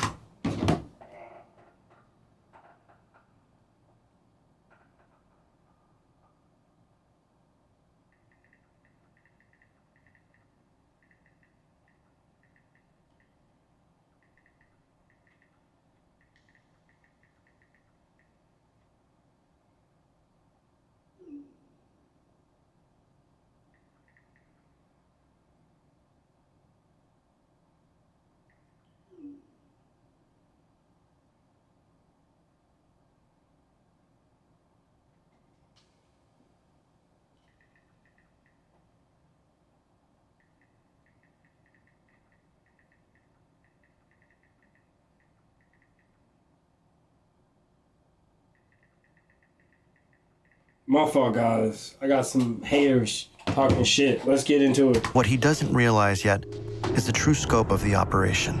Oh, God. This complex, covering over 140 hectares, was built to imprison, exploit, and exterminate thousands of people. On the right of this was Auschwitz I, the original prisoner camp established in 1940. Initially used to hold the Polish resistance and political figures before it became overcrowded and Birkenau took over the responsibilities in 1942. It now serves as offices for the SS operating as the camp's administrative hub. Lukács and his father reach the front. This is no ordinary line. Life or death rests in the doctor's decision. A signal to the left spares them for forced labor. A signal to the right leads to the gas chambers. The doctor pauses and looks at them. Over 80% of the people sent to Auschwitz were murdered immediately at arrival. Just a minute ago, Tomas, who used to race Lukács home from school, and Mrs. Kovac, the elderly neighbor who would bring them warm bread, was deemed unfit to work and sent to the right. The doctor signals left, and guards push them aside. Some may view this as fortunate, but they are unaware of the horrors that lie ahead. Lukács and the rest of the newly arrived prisoners are taken to the west end of the camp. Lukács enters the building, known as the sauna, and is immediately commanded to strip. He complies. Hair is shaved off his head, arms, and legs. A needle pierces his flesh. Finally, a number is stamped on his skin. In the next room, hundreds of men shower with ice-cold water. Also, the reason I'm so intrigued by this is because The Boy with the Striped Pajamas, that movie just did so well. Just like capturing what it was like. That last scene, man. I may watch that. That's just so crazy. And just like, how is this allowed? Within a matter of minutes, everything that once made Lukács special was stripped away. As Lukács is taken to the barracks, he passes the Kanata buildings. Here was a somber repository of belongings discarded by those who had just arrived, each item telling a story of hope and despair. 30 barracks housed the items of the thousands of daily arrivals. Inside, the buildings were filled with shelves stacked high. Workers were ordered to organize everything, sort it, and package it to be sent out to help the Nazi war efforts. Lukács is pushed into his new home, his father at his side. The room is cramped, packed with men and boys, all reduced to shadows of their former selves. Rows upon rows of wooden bunks stacked 3 high, each one barely wide enough for a man to lie flat. The air is thick, heavy with the stench of sweat, decay, and sickness. The floors are damp and caked with filth. The wooden walls are bare, offering little insulation. A single dim lamp swings from the ceiling, casting just enough light for Lukács and his father to claim a small space on a top bunk. On the hardwood, they fall asleep, unaware of the chaotic day that awaits them. They are currently located in the Jewish camp. Birkenau holds 300 wooden and brick barracks, divided by prisoner type. Women are housed in sectors B1A and B1B, while Romani prisoners are in sector B2E. Other groups such as homosexual men, criminals, and Jehovah's Witnesses are also segregated. How do they know that, though? But we'll probably find that out in a second. Each group wears a specific... How do they know if you're homosexual? How do they know if you're a criminal? ...specific badge to indicate their identity. Oh, they were picking up these people, maybe. Just like if they found out. Because rumor has it they had more than Jews in these camps. They had a lot of different... I'm not 100% sure on that. Lukács barely slept. He rises from his bunk. He gets the distinct impression that he needs to ready himself quickly. Everyone shuffles out of the barrack. The rain starts to come down. Lukács feels the cold seeping in. His body shivers as he stands in silence. Around him, shoulders sag under the weight of exhaustion. A man in the row ahead stumbles, collapsing face first into the mud. Not a single prisoner flinches. An SS guard notches something in his book. Time feels heavy for Lukács. Will anyone help him? He thinks. One of the guards barks an order. A prisoner in a similar uniform, but with an armband, hurries forward, and without hesitation, grabs the body by the arms. The man is dragged away, leaving a smear of mud in his wake. Lukács knows it. He has just seen death for the first time. It's becoming clear that survival here depends on endurance, attracting little attention, and not falling ill. Lukács is assigned to a work group at Auschwitz-Monowitz, and a troubling fear settles in. He doesn't know where his father is going, and deep down, he fears he may never see him again. As he walks with the others to his station, a strange melody begins to waft through the air. Lukács glances around, searching for the source of the music. He spots an orchestra. A group of women stands under a watchful gaze of a conductor, performing songs for the prisoners. Their voices rise in haunting harmonies, contrasting sharply with the grim surroundings. Before they leave his sight, he locks eyes with a young girl playing a flute. She gives him a smile. Lukács smiles back. As he...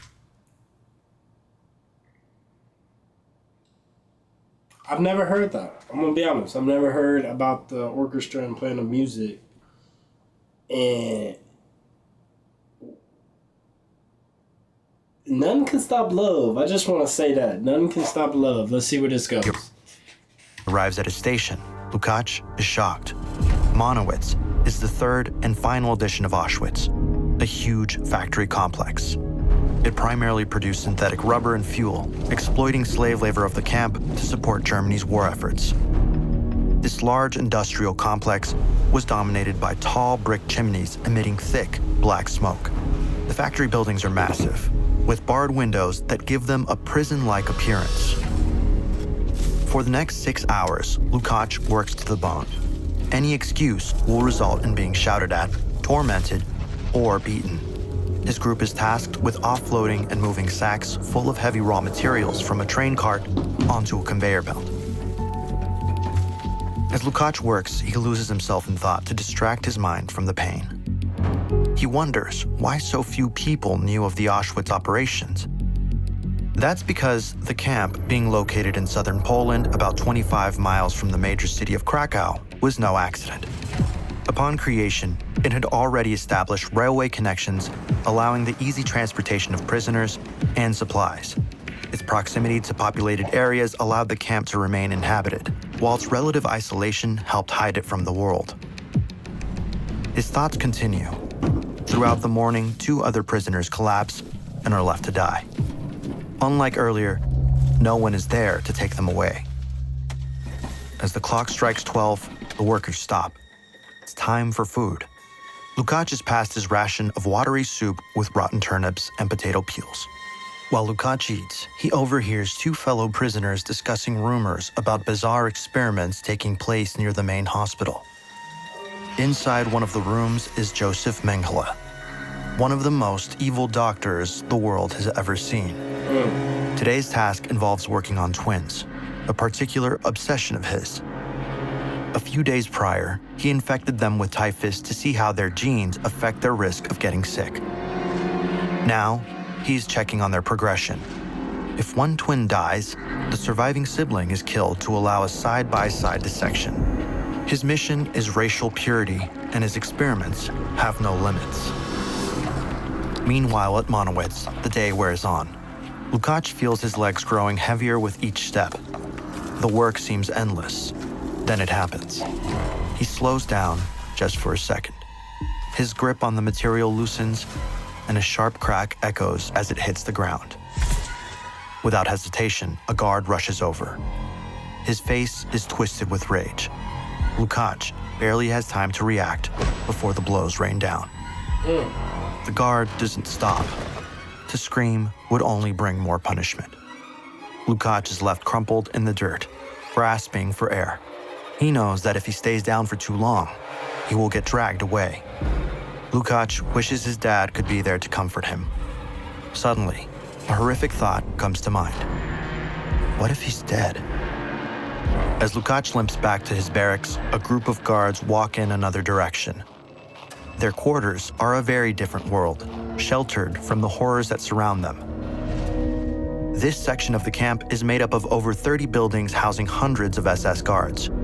The barracks are made from brick and include multiple rooms, often equipped with basic furnishings such as beds, tables, and personal storage. The same officers torturing and murdering prisoners every day have access to amenities like proper sanitation facilities and heating. 7 p.m. Lukács is walking back into his barrack. Amongst the hundreds of prisoners there, he's using his remaining strength to see if his father is amongst them. Finally, near his bunk, he sees a man hunched over with blood on the floor. It's his dad. He hugs him, but his father is almost too weak to stand. He was assigned to work laying railway tracks, and during the day, someone tried to escape.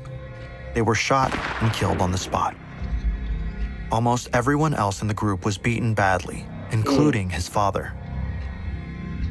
Lukács tells his father to stay put and rushes off to get food. On the northern side of the camp was a row of kitchen barracks.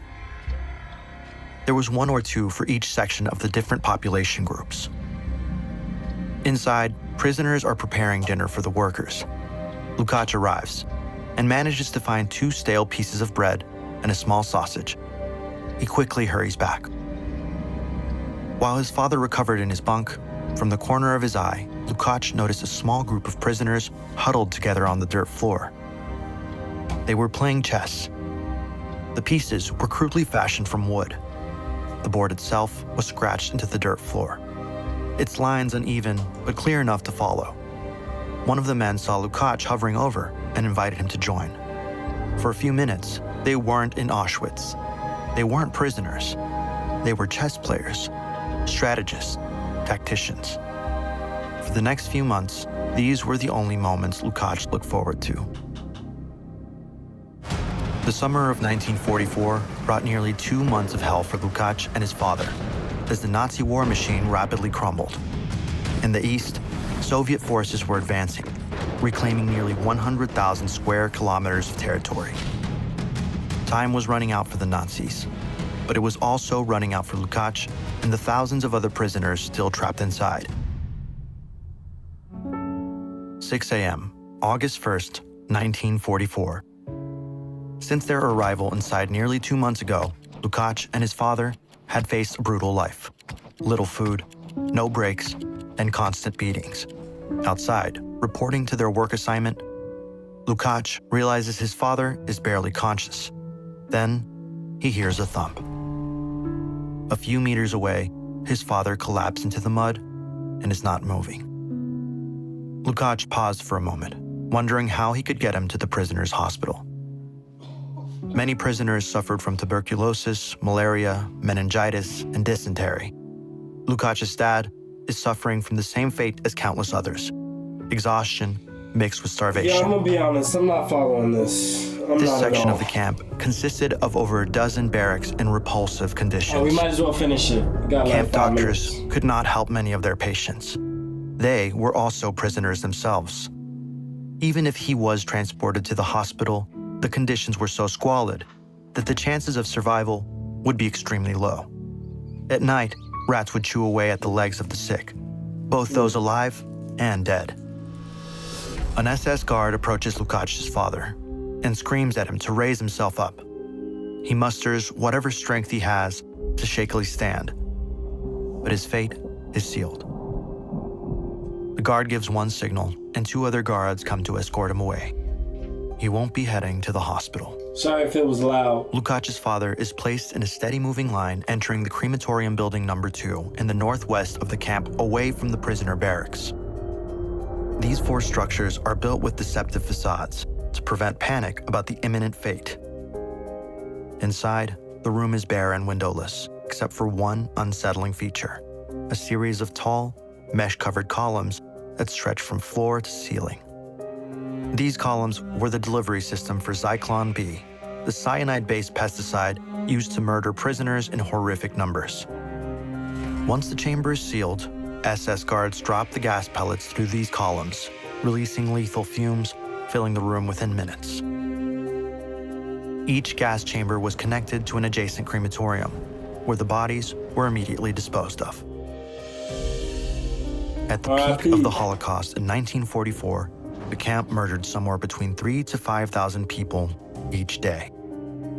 On this day, that included Lukács' father.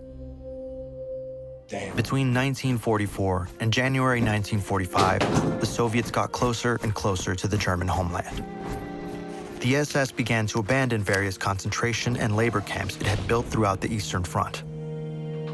In January of 1945, the Soviets entered Auschwitz. The troops see a few thousand prisoners, gaunt and starving. To them, it's liberation. But for Lukács, it was too little, too late. He was 250 miles away. Marching through the dead of winter along with 1,000 others, Lukács had managed to make it so far, but his body can't handle it any longer. He collapses on the side of the road, falling face first into the snow. A guard shouts at him to stand, but Lukács no longer has the strength. The last sound he hears is a rifle being cocked, followed by a shot that echoes through the cold air. Auschwitz operated from May 1940 to January 1945. It expanded from the original barracks at Auschwitz I to include Auschwitz-Birkenau and the slave worker factory of Auschwitz-Morowitz. Lukács and his father may be fictional, but they stand for the countless lives shattered by the Nazi regime and its supporters during their merciless terror. You telling me that wasn't real? But I get the symbolism of it. Let's learn some more. Hopefully this is a little bit easier to follow. I just got a lot on my mind. I wasn't focused. Let's see what this one's talking.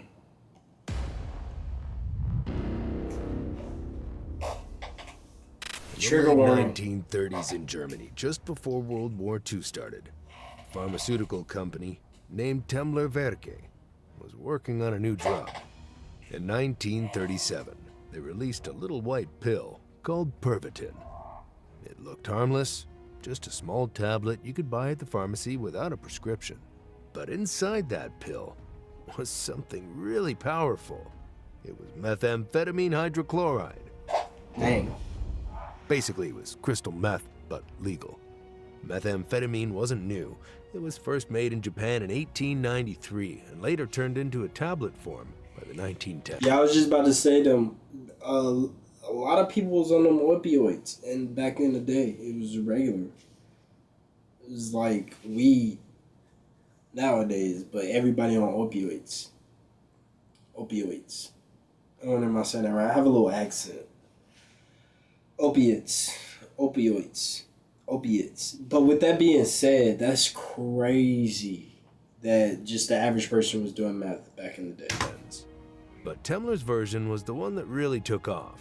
They started selling Pervitin as a kind of everyday pep pill in Germany. Crazy. The ads promised energy, confidence, alertness, and even weight loss. People used it to stay awake at work, concentrate in school, or just feel better. It became super popular, especially among housewives, students, and factory workers. You could walk into any German pharmacy and buy a pack. But then, the Nazi military noticed it. They saw how Pervitin made people feel less tired, more focused, and totally fearless. And they thought, well, what if our soldiers took this into battle? They started testing it. Soldiers who took Pervitin didn't need sleep. They didn't feel hungry. Yeah, them boys off a beam. They didn't hesitate or break down under stress. It was like flipping a switch. Suddenly, men were like machines. The German military was so impressed, they made it official. By 1939, the Nazi High Command began mass-producing Pervitin for the army. Temler was instructed to scale up production, and soon, the pill was being handed out during training and combat missions. Doctors in the military thought it was the ultimate performance booster. There were even medical papers published in Nazi journals praising Pervitin for increasing a soldier's fighting spirit and willingness to take risks. Boys just off the meth. Crazy. War is crazy, man. I couldn't stomach. By April 1940, when Germany was preparing to invade France, Pervitin was fully part of the war plan.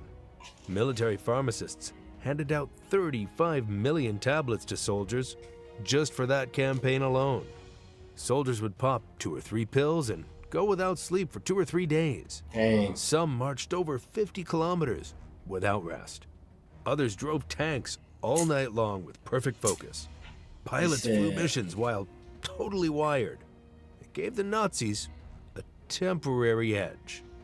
There's even a famous quote from a German army doctor who said, "Our secret give them Pervitin. Weapon isn't a tank, it's a pill." Damn. The pill was cheap, easy to carry, and it worked fast.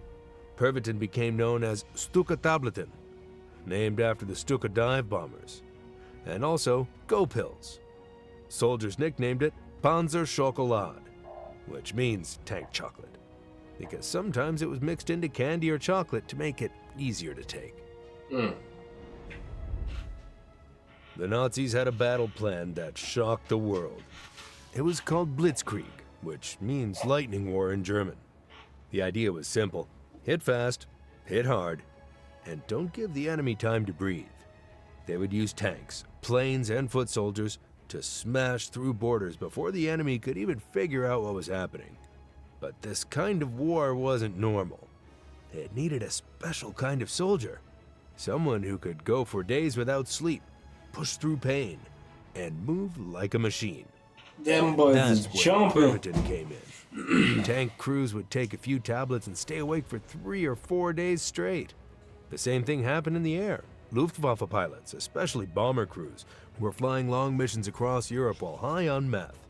Some flew for 8 to 10 hours, dropped bombs, and turned around and flew right back. On the ground, it was just as intense. Infantry troops marched for 36 hours or more without rest, carrying heavy gear, moving through forests, snow, or mud, and still had the energy to fight. Some covered over 80 kilometers in 2 days. A lot of that happened during the invasion of France.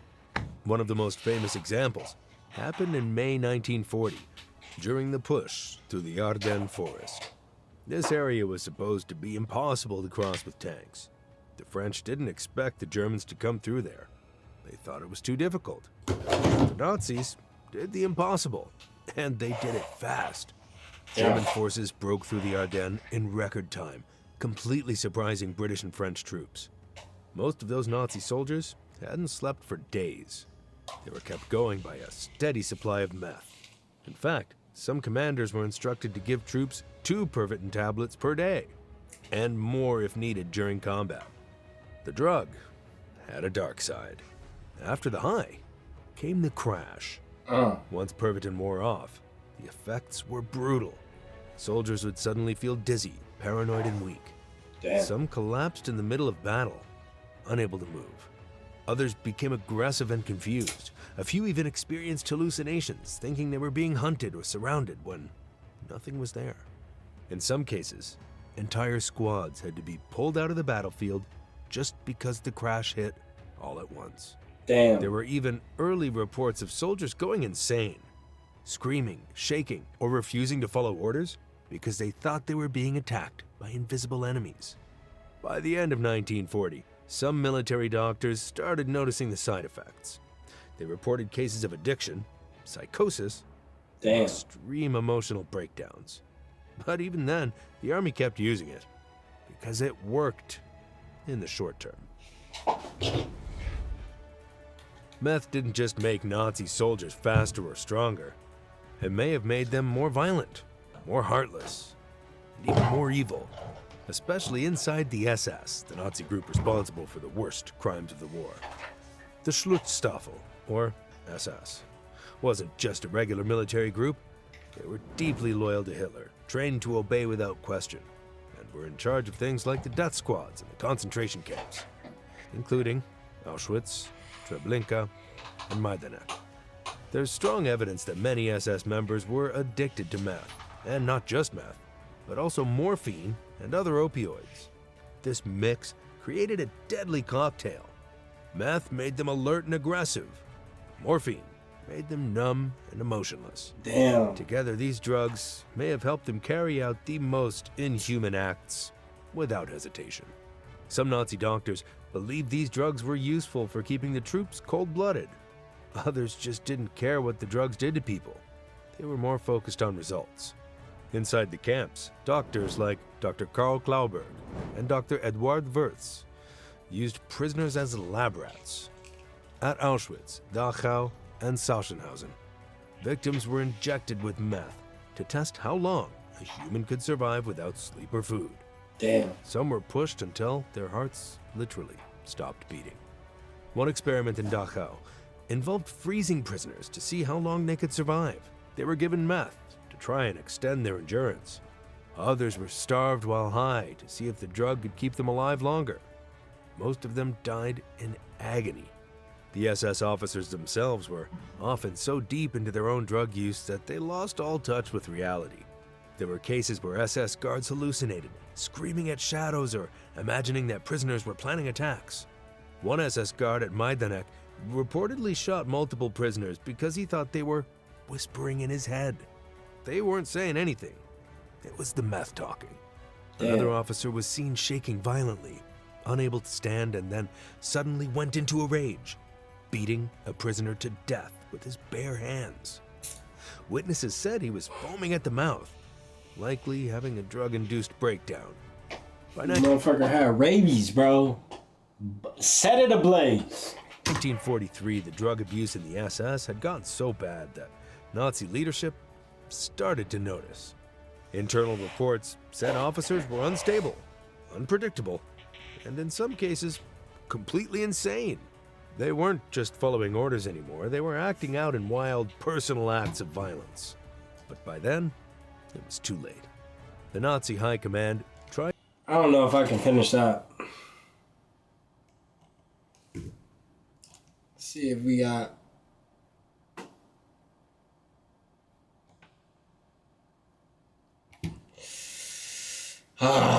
guys. Let's see.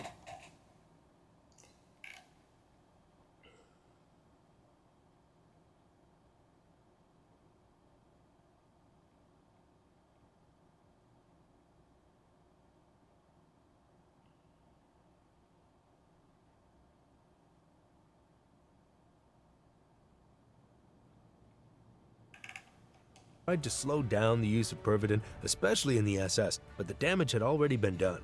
These men were addicted, and their minds were falling apart. It's easy to think that only ideology made the Nazis so cruel, but drugs may have played a big part.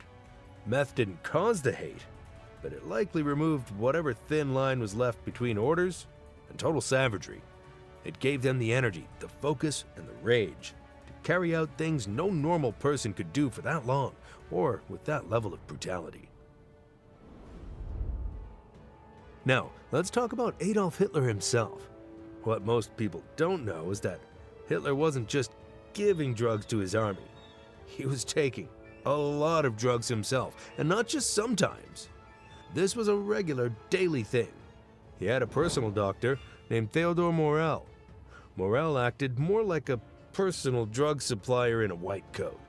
While some people in Hitler's circle saw him as a joke or even dangerous, Hitler trusted him completely. If Hitler had a headache, stomach cramps, or just felt tired, Morell would give him something. And Hitler always wanted something. He believed the injections made him stronger. Between 1941 and 1945, even Morell Hitler gave was off the over Pervitin. 80 different kinds of drugs. Some of them were basic vitamins, but most were heavy stuff, strong. All right, that's enough of that. I apologize.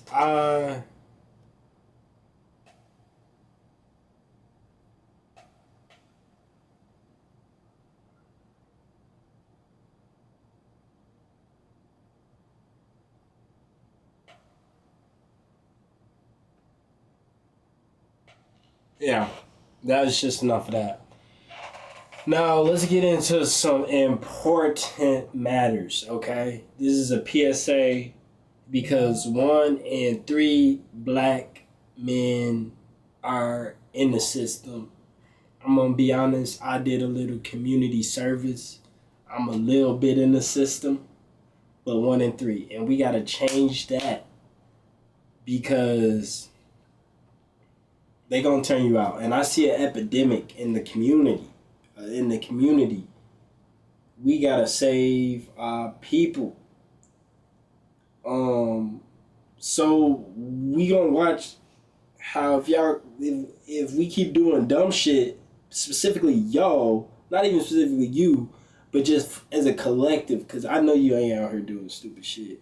But just know, if some people keep going down the route they going, you gonna have to learn how to defend your booty. And with that being said, we gonna see how you get turned out in prison 2025.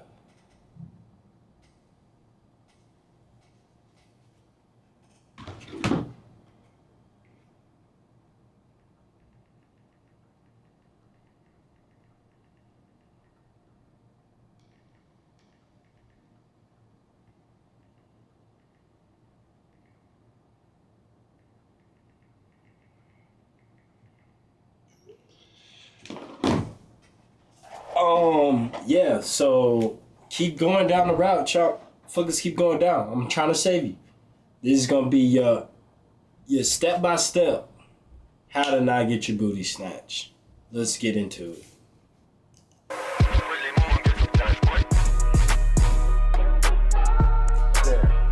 The bacon special. Yeah, pure delicious.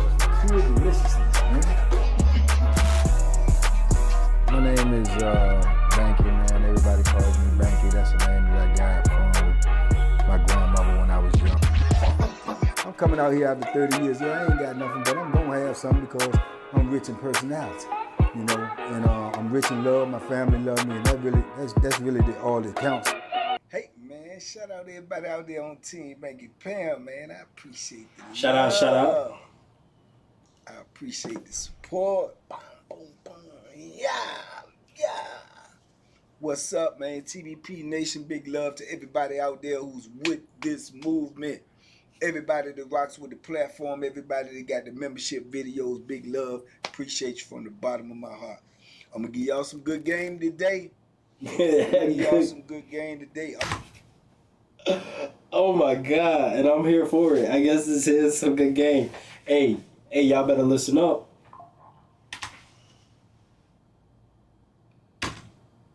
The man out there.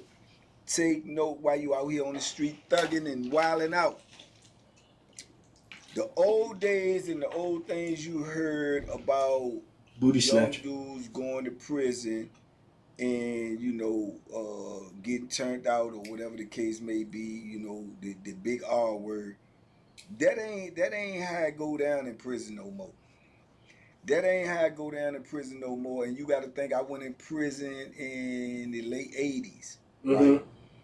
In the late 80s, you may have had a little bit of that going on, but more or less, it was finesse. It was tricking.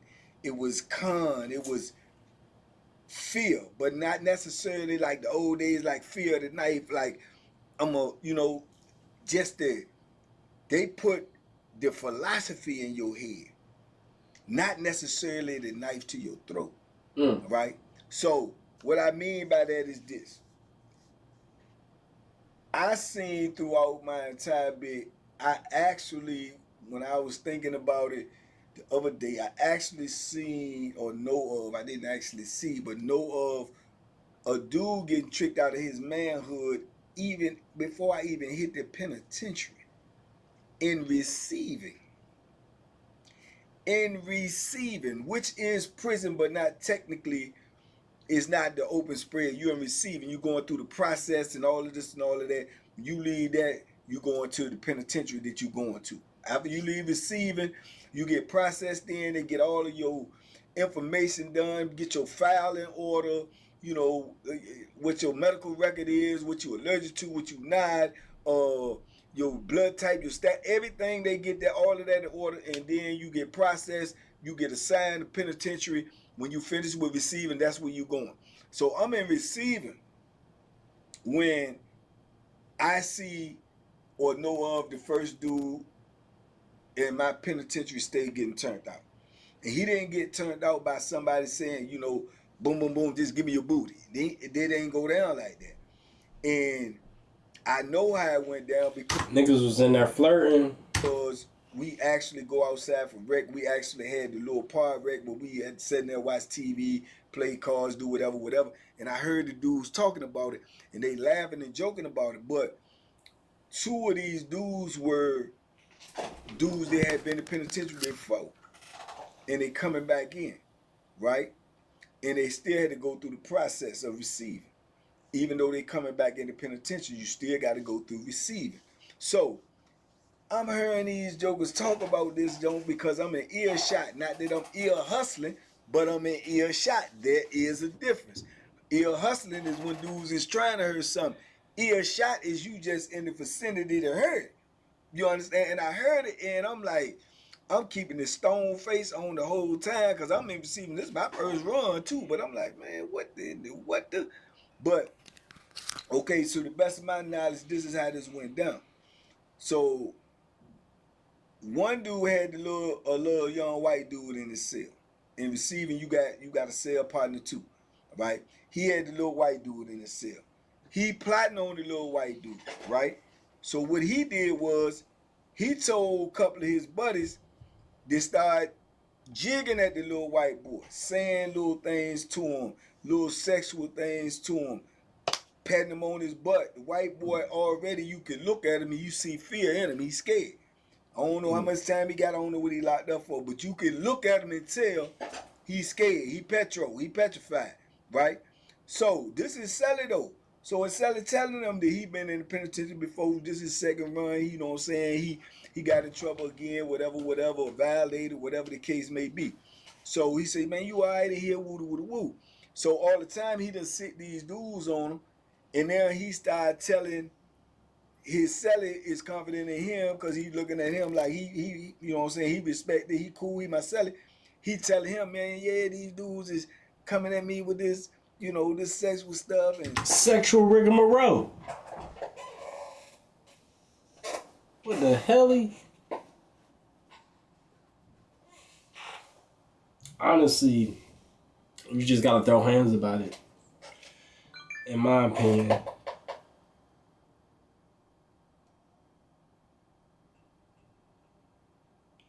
You just gotta throw hands about it. Cause ain't no way. Ain't no way. Saying things to me, whatever. And he literally telling me, I'm scared, man. I don't know what to do. You know what I'm saying? I don't have a lot of time, but I think I might, go to the hole. So he telling him, man, you gonna go to the hole.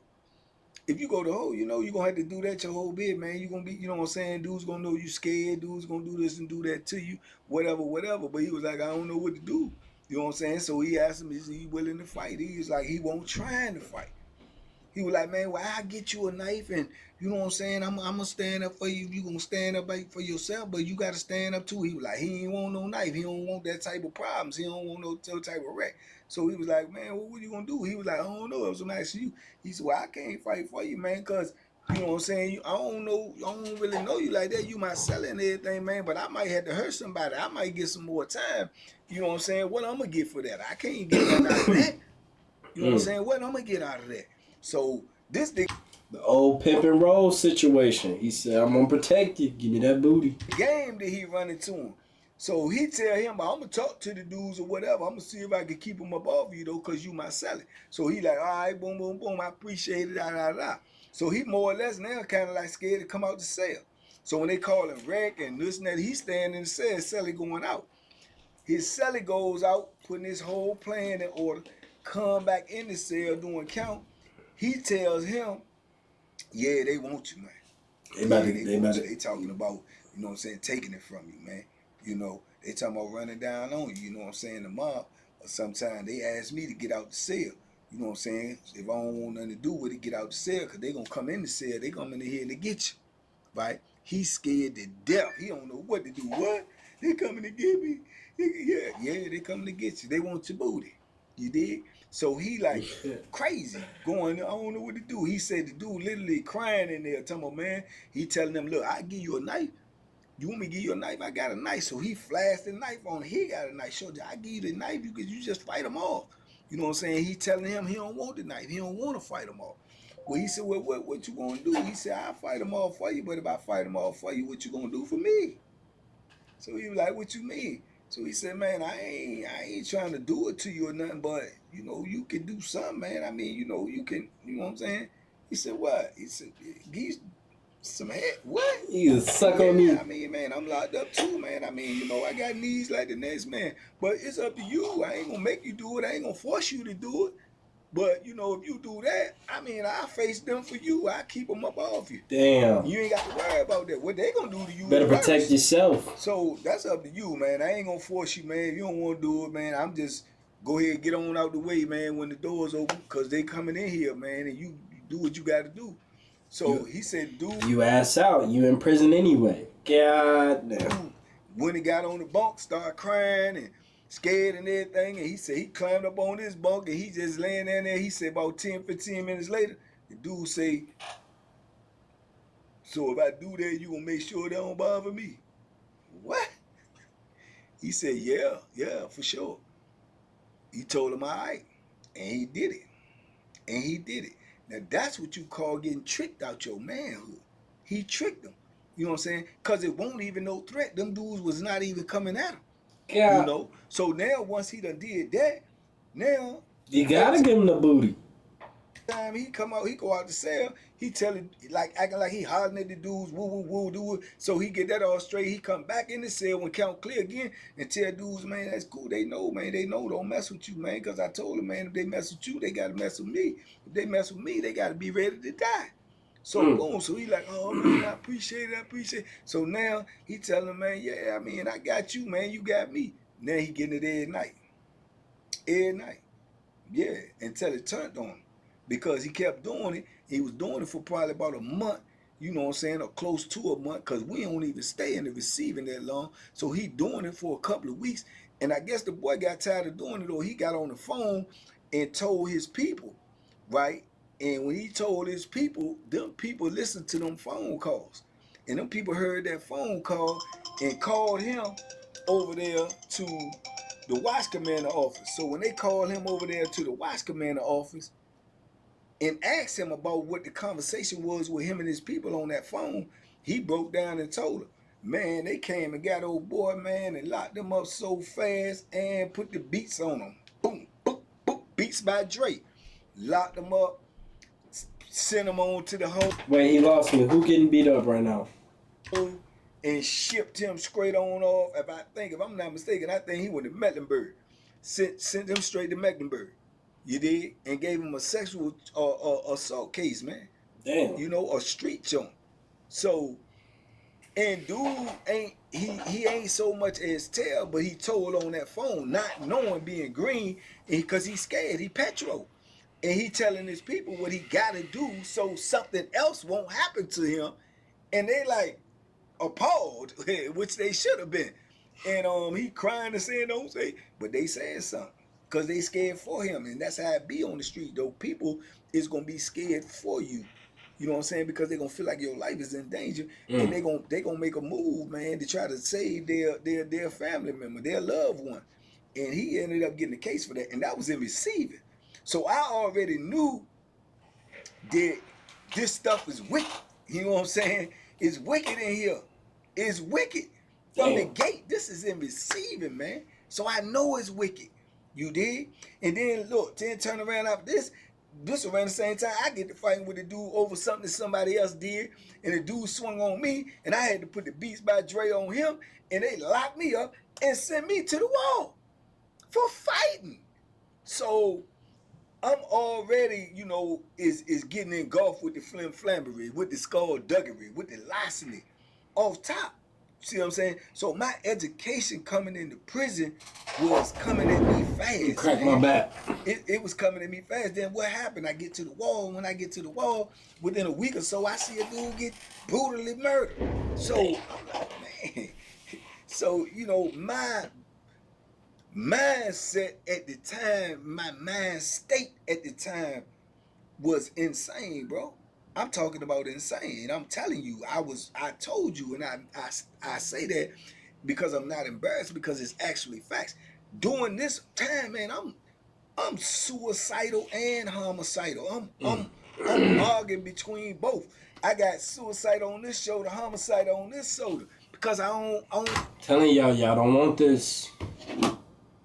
Y'all don't want this. All this is.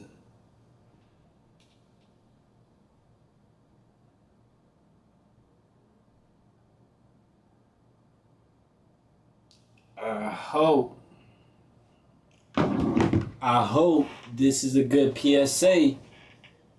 I'm doing it for the people. I can't see, in one way, I can't see myself living like this for how long they tell me I gotta be here. You know what I'm saying? I can't see it. How, man?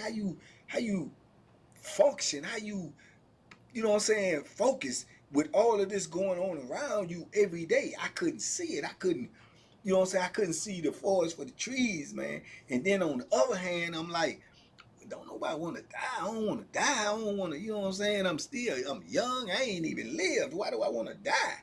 You know what I'm saying? But why I want to live like this? I don't know what death like. You know what I'm saying? Mm-hmm. So, and I know this might sound like a crazy statement, but thank God I chose wherever I'm going to live in here, I'm going to be homicidal. If you mess with me, then if I go, you going too. Right. You know? That's how I got to be. Like, I say it was a better choice for me because I'm still here. Because at the end of the day, it's all fear. So, like, they take your booty. Might as well. It's all fear, so don't be. You gotta be fearless. You gotta make shit clap, make it happen. And I got through it, you know. Thank God I got through it. But they definitely tried to get his booty. Man, it's like that. It's gonna mess with you because you live in a savage life, in a savage environment, and there's no way that you could get out of it. Ain't enough praying, ain't enough crying, ain't enough pleading, ain't enough I'm sorry is gonna get you out of it. You got to go through it. Mm-hmm. Period. It ain't no other way. It's no. That's one thing I know about the system. You're gonna have to throw hands. You're gonna have to fight for your life and be prepared. Not a lot of people think about the repercussions. That's why I stay on the solo path, because at the end of the day, you in there, bro. You back in school. There's nothing you can really do. That's what the whole system gets you prepared for, prison. And you know in school, there's nothing you can do. For real, for real. You getting bullied, it's really nothing you can do but go through it. So don't let school get you, don't let it. Out besides going through what you got to go through. Yeah. You know what I'm saying? And then you just got to decide in your mind how you going to deal with these things as they arise, as they, you know what I'm saying, come to you. You got to know how you going to deal with them. You got to be locked in. And you got to stand on whatever position that you choose. You got to stand on that. Somebody mess with me, man, I'm going all the way out. I'm going to make an example out of you. If you get me, you get me, but you going to get got. And that's the way you got to stand on that throughout your whole bit. Don't look for nothing. Don't start nothing. But if it come, finish it. Finish it. And don't take a long time to decide, because the time that you taking to decide, somebody else done already made a decision on what they going to do to you. And then that's it. You know what I'm saying? Ain't no do-overs. Ain't no run it back. If you get got, you get got, man. And you get got to the point where you cannot get back. So that's what it was, man. And then, like I say, when I got into the system, now I'm in this and I'm seeing the finesse. I'm seeing the tricking of dudes out of their manhood, out of their money, out of their, you know what I'm saying, their commissary. It's just the finesse. They finessing in the penitentiary. Is they using the Bethlehem? Is they using threat by violence? Yeah. But it's more so the words that they putting into you of what can happen to you, opposed to doing it to you first. Back in the day, they just doing it. They running up in cells and pulling the joint off. Take your clothes off. Take your pants down. They doing it that way. But now it's psychological. You don't want that. As time started to evolve, and them dudes getting them street charges and going to court for that and never being able to get out of the penitentiary and having that on there, jacket them sexual predator stuff, they started finessing them dudes. Trying to date a predator, but they telling you the other predators is after you, but they're gonna protect you if you know, just deal with them. Throw a little sauce. Same thing. It's the same thing, man. Either way, you giving up your manhood. Either way, you giving up your dignity. You giving up your manhood can be taken in a lot of other ways besides just sexually. Your manhood can be taken by you paying extortion to somebody, by you know, giving this dude some money every month to make sure don't nobody do nothing to you. By you giving them half of your commissary of the money that your people I was about to say commissary. And you holding somebody's pocket just to make sure don't nobody do nothing to you. Man, that ain't even a man. Your manhood can be taken in penitentiary in a lot of different ways. In a lot of different ways. If you paying rent, what am I paying rent to you for? If you a man like I'm a man, you bleed like I bleed. You know what I'm saying? You can die like I can die. Why would I have to pay you to stop another person who can bleed, die like I die, from doing something to me? You know, so your manhood is being taken in them type of ways. Then I told y'all the story, I believe I told y'all the story before about the dude, like, it's the greenness of what you know about the penitentiary and how big your heart is, how good you can fight if you willing to fight. That's what it all gonna boil down to. Because like I said, I remember this dude named Tiny, and he tricked the dude like that with a similar con.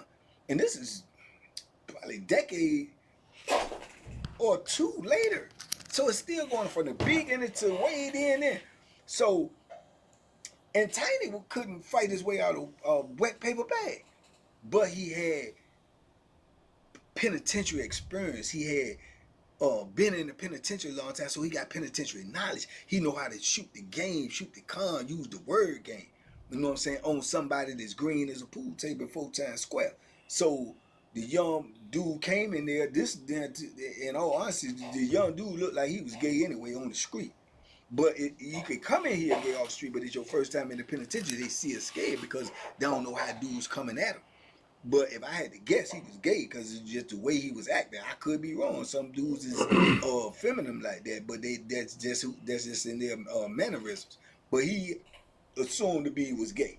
So dudes is on him. All the predators is on him anyway, you know. So Tiny jumps straight on the situation too. He go holler at some dudes. He get a little money. Woo. He go holler at some little dudes and get them to come put the pressure on him. And he jump out there like, hey man, that's my homeboy.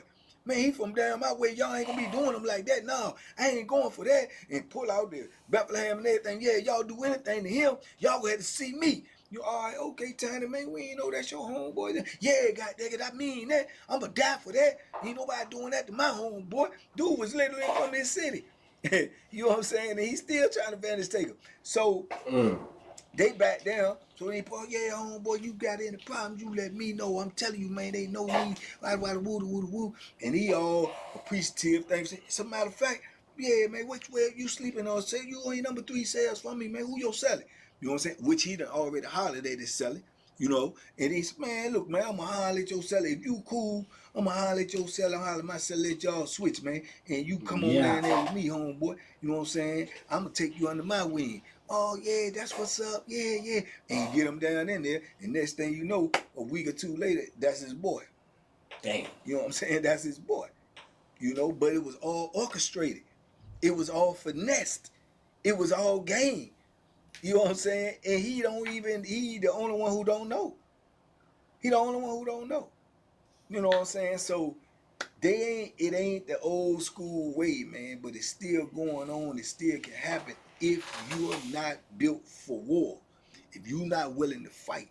If you're not willing to bleed. If you're not willing to I'm willing to bleed, but I ain't got time for it. So, hey, y'all better take heed to this word, because if you ain't ready to die about your booty, I'm telling you, it's getting snatched.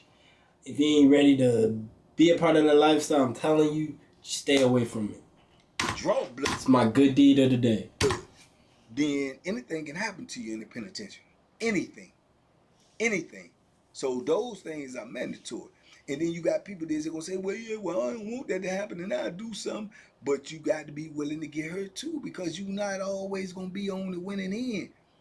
You're not gonna always be on the winning end, especially when you don't really know what's going on. If you move sloppy, you're gonna get late. If you move slow, you're gonna get late. He who has hesitated has lost. So that's what the fear factor. That's cold. You better trust your instincts. You better hop on it. There's no second guessing. Hop off. Comes in that dudes don't want to get hurt. Even dudes that ain't, they will do something to defend themselves. They just ain't got the capabilities. Why? Because all these youngers out here now, what you doing? You're robbing, you're shooting, you're gang banging, but you ain't really had to put up no rumble. You ain't really had to get up in the paint and clutch with nobody. You ain't have to rumble like that. Where as to when you go down, ain't nobody gonna have mercy on you. You ain't had to rumble to where if you lose, you might die. You ain't had to rumble like that. You ain't had to rumble with those type of stakes on the table. In a little 8x10 cell, concrete and steel. Nobody gonna help you. Nobody gonna break it up. Nobody gonna save you. You ain't had to rumble like that. See what I'm saying? Because you're too busy out here and choking off of weed and thinking that's cool. Popping perks and pills, joining gangs, and you got 25 dudes who gonna fight with you, so you poke your chest out. You ain't lift up a weight in your life. You ain't did a push up in your life. You ain't ran a track in your life. You ain't shot a bat. You video gaming down, but you breaking every rule in the book out here on the street that calls for you to go to penitentiary or to the graveyard. Everything you doing leads to these things right here, but you ain't even prepared for these things right here. Right. It don't make no sense, man. You gotta get it together, man. Because I'm gonna tell you one thing: that penitentiary is a vicious, unforgiving, uncaring world, and it will eat you up and spit you out, man. You know, you have to be mentally prepared as well as physically prepared to deal with, losing your freedom, man. You know, and living under other people's rules and regulations. So, yeah, they ain't just taking nobody's manhood in there. They tricking them out of it. They finessing them out of it. And dudes is giving it away because they fearful. They scared of getting hurt, of having to fight, of having to go to war. But that's a reality in penitentiary. Reality check. But Anyway, y'all talk to me in the comments. I talk Anyway. back. I do a real raw dog. That's insane. Anyway, he about to say raw dog. This man is a menace. Video like this on the membership so y'all can really get the whole picture of how it's going I don't down want it. and when it's going down and where it's going down.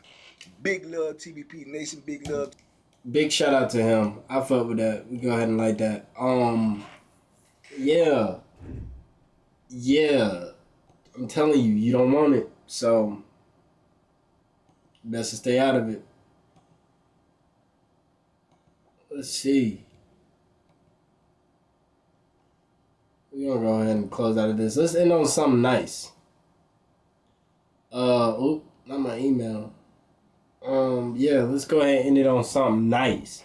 I will not laugh at this video not once. Let's see what it got. Look at my little rod, Jenny.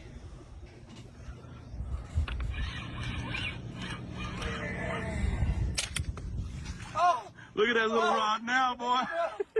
Smack me in the face. You got it. Oh, shit. Let's see what this boy looks like. I'm about to see. What was it? Looked like he caught a bird. Let's see what this boy looks like. I'm about to see. Got! That almost got me right there. That's a whole fucking crop. That's crazy. That almost got me. Okay, we may be in for one. Oh, God. Oh, God. I'm good on the second one. No laugh.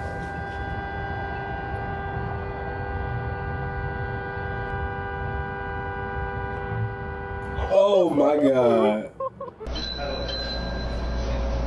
Done left the cart and just fucking up. You want to play a little game?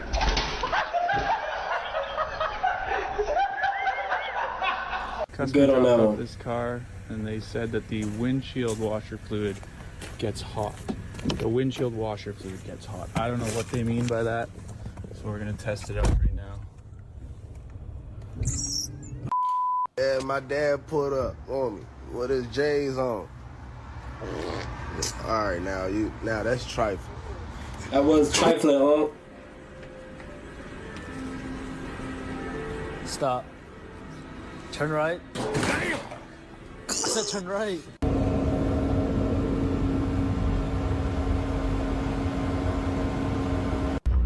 He's here. Do it! Yeah! Oh my God! Holy fuck, it's backing up. Oh shit. It wasn't us, boys.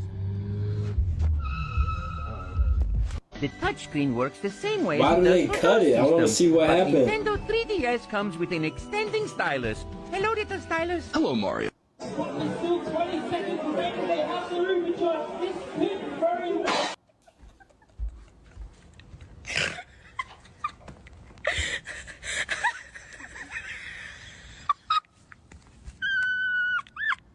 That's not funny. What the fuck?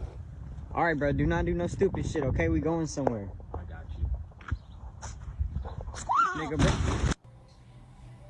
Oh, bingo, I got action. Slip and fall. Oh, pimp down, pimp in distress.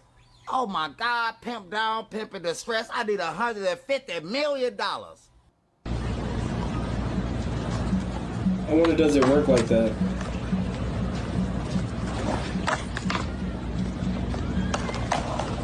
Medicine. You got fentanyl and Versed.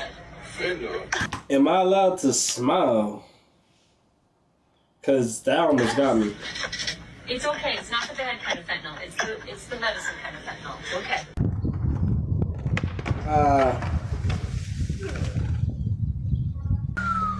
I'm about to die. Oh my God.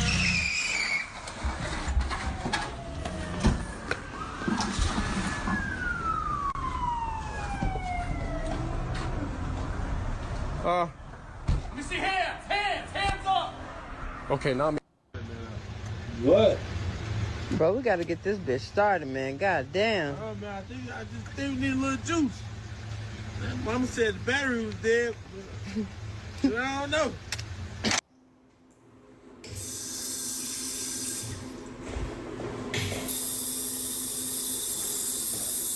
I'm winning.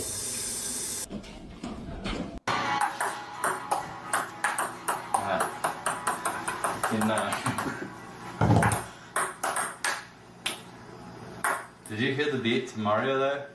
Da, da, da, da, da. We'll go to the tape on that. I'm going to the tape now. That's good, Queen. Mwah.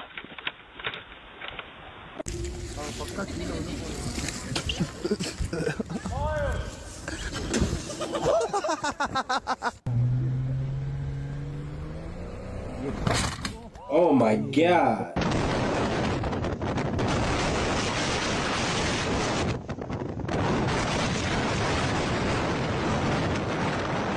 Is that a dust storm? What is that?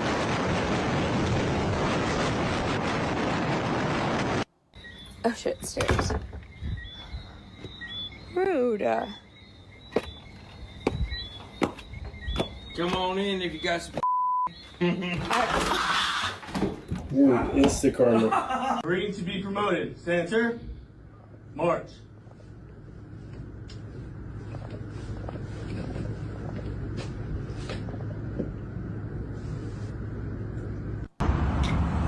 That almost got me.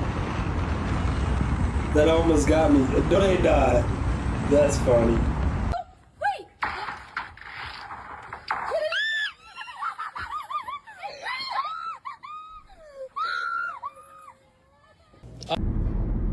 No.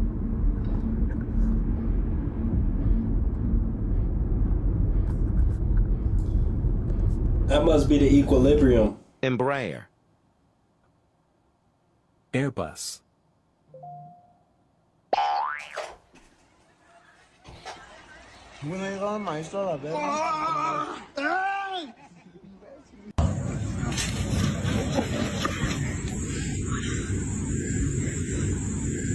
I miss you. Okay.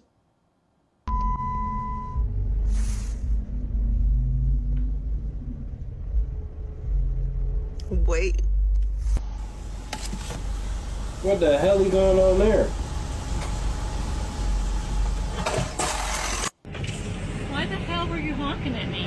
Meow. Oh, you're a fuzzy? Question for you. How many lines do you have with T-Mobile? Just one. Just the one. And how much is your monthly bill?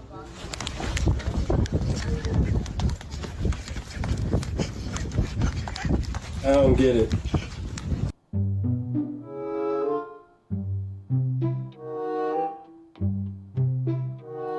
It's like an optical illusion. What is going on here?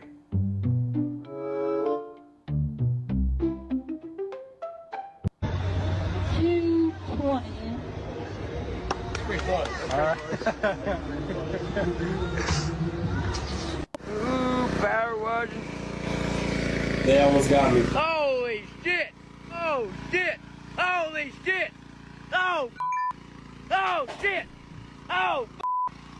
Very excited about my new fridge.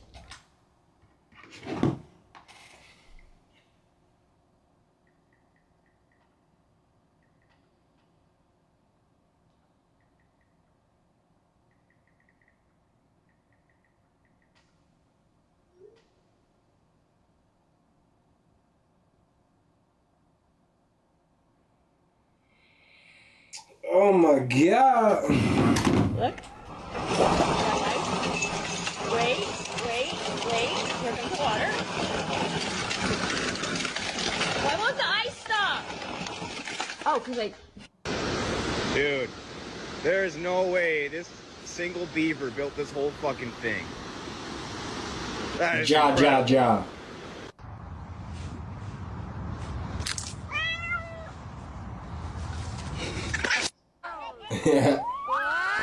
No! No!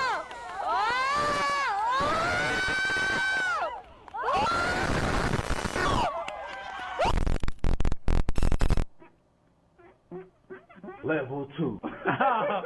Fuck no. You'd be a Hall of Fame Domino's pizza worker. I feel the win. I feel the win. That's what I'm saying. One finger? No, hell no. That almost got me.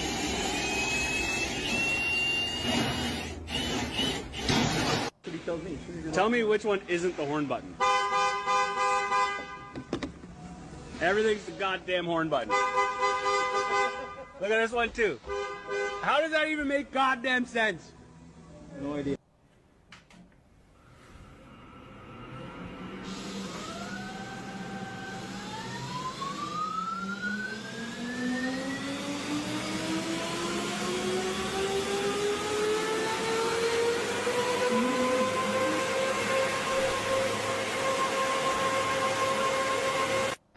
Yeah, turn it off. Oh God. I already lost. Oh my God.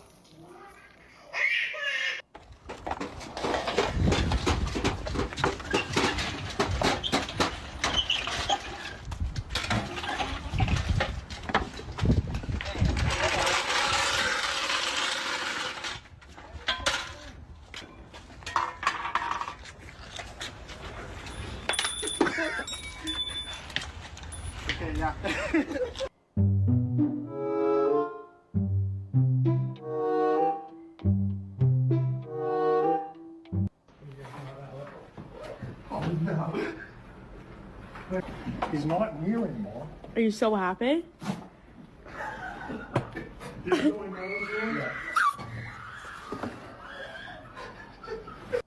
Aqui tá certo, ó. Aqui tá certo, não é outra gestão, ó. Aqui é a gestão. Did he just die?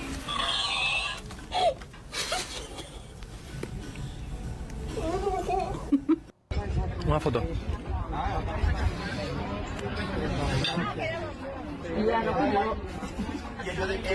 That almost got me. That almost got me. Reel on Instagram.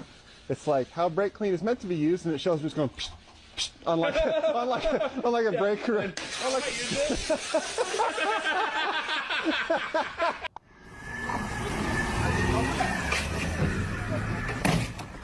What a bag, really.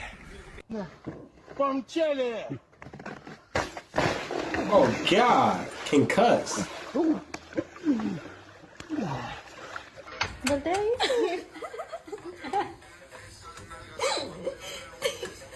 No me ayudes. ¿Ve cómo tienes el sartén? Tranquila, mira, ve, está perfecto. Ay.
Alrighty.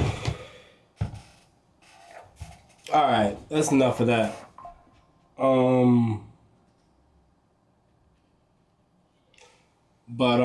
Yeah.